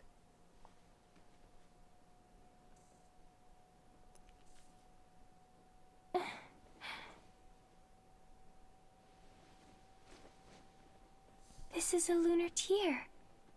How pretty.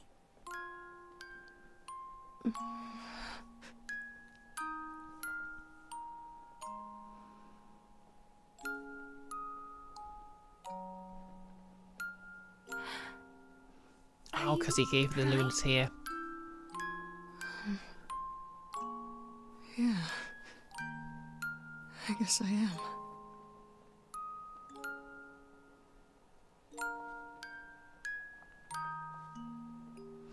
You know, it's kind of impressive that it stayed in her hair the entire time.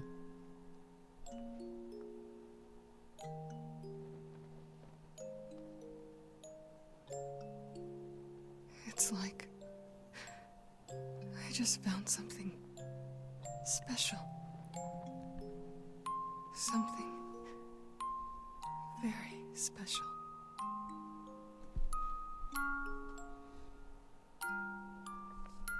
It's going to be very awkward when she finds Emil and has to explain this to her. I mean, this to him.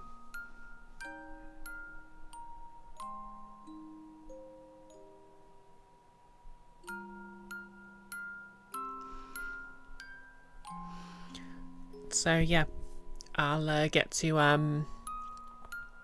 ending E, which is basically having to start a new save and playing through the first part of the game. Apparently until the first point where you meet Kaine. So I'll probably start that on Monday. Wednesday, I'll be on, instead of my usual slot, I'll be on Nick's channel.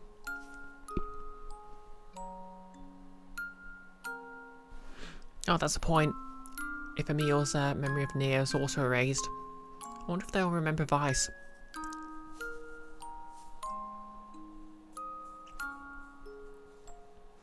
But yeah, on Wednesday I'll be on Nick's channel to finish the second half of basically my 5e port of the House of, was it the Ghost of Harrow Hill. The party basically cleared up the entire lower floor, but there's still the upper floor, and of course they're headed to the basement, so what could they find there? Exactly, Mr. Blue. Mansion party. That's going to be Nick as Winter. Problem is, Nick's been playing that character for a while, but everyone else is all new characters, so I'm trying to remember everyone's name. Okay. Pastel's playing Meave. Mr. Blue is playing Ortho. And Sophie is playing Wolf, the Grandpa Paladin.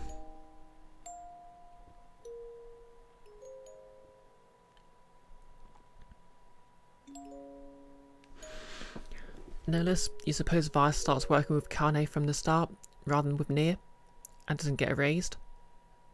I don't know, seems a bit optimistic that Kaine wouldn't push Vice to his breaking point. I suppose the real question is, has she been... did it sort of make her human all along, or did it make her fully human at this point?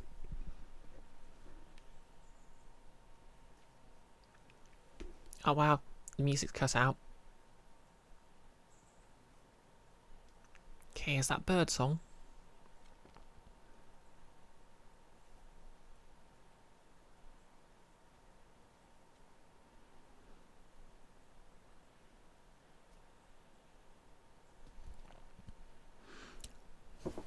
Oh yeah, Mr. Blue's character is Ortho Deleth. I mean, a wizard to warlocks and a paladin. I mean, one tank, what else do they need?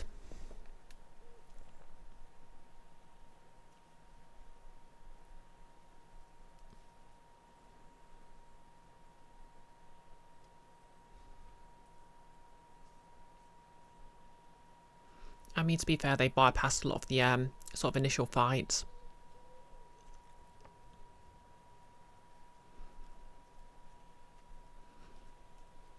Speak with Animals was definitely a good call, just because it dealt with the rats.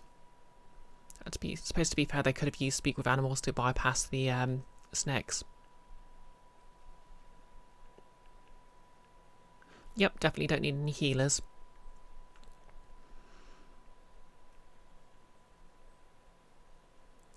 To be fair, it is designed to be completed in one go, without any sort of rests, because of the built-in time limit, which to be fair is more of an in-universe time limit.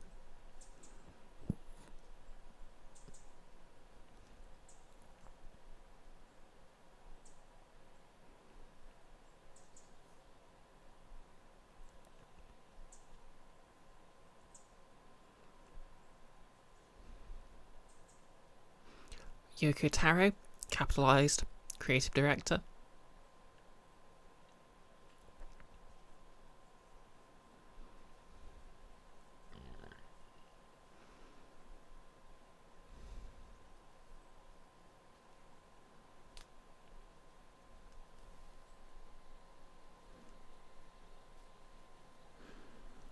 Mr. Blue, you have no healing spells, just many potions. Yep. Trophy earned. Something very special. Thanks for playing.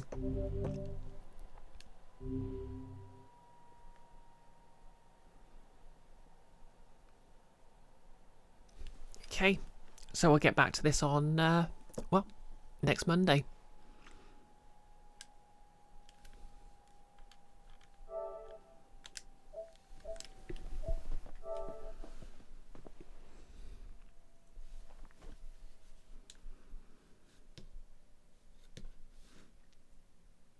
I hope you've all enjoyed this playthrough of basically the original.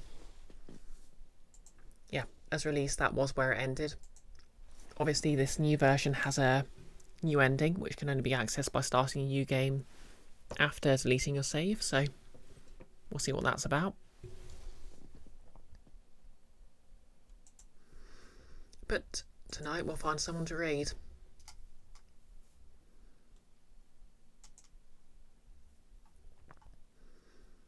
Okay, Goblin Helion's playing Risk of Rain.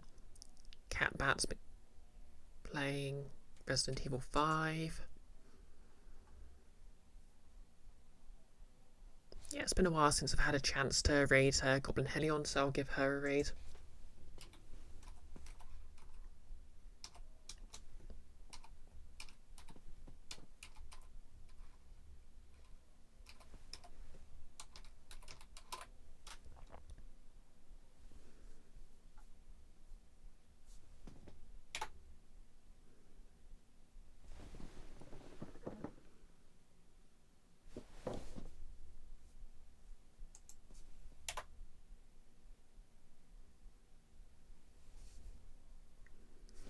There we go.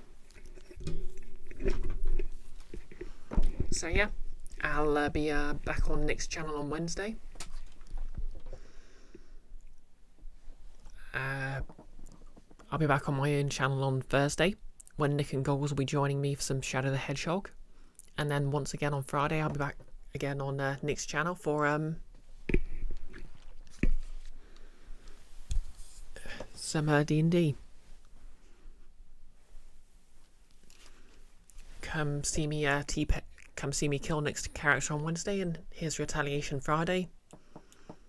And see me tilt on Sonic the Hedgehog Thursday. What else is there to say?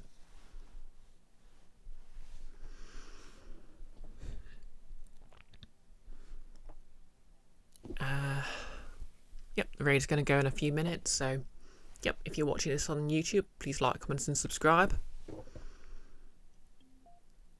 I've been BisectedBrioche dressed as a tiefling, and I hope you all have a lovely evening and a lovely week. Gonna raid in 3, 2, 1, let's go.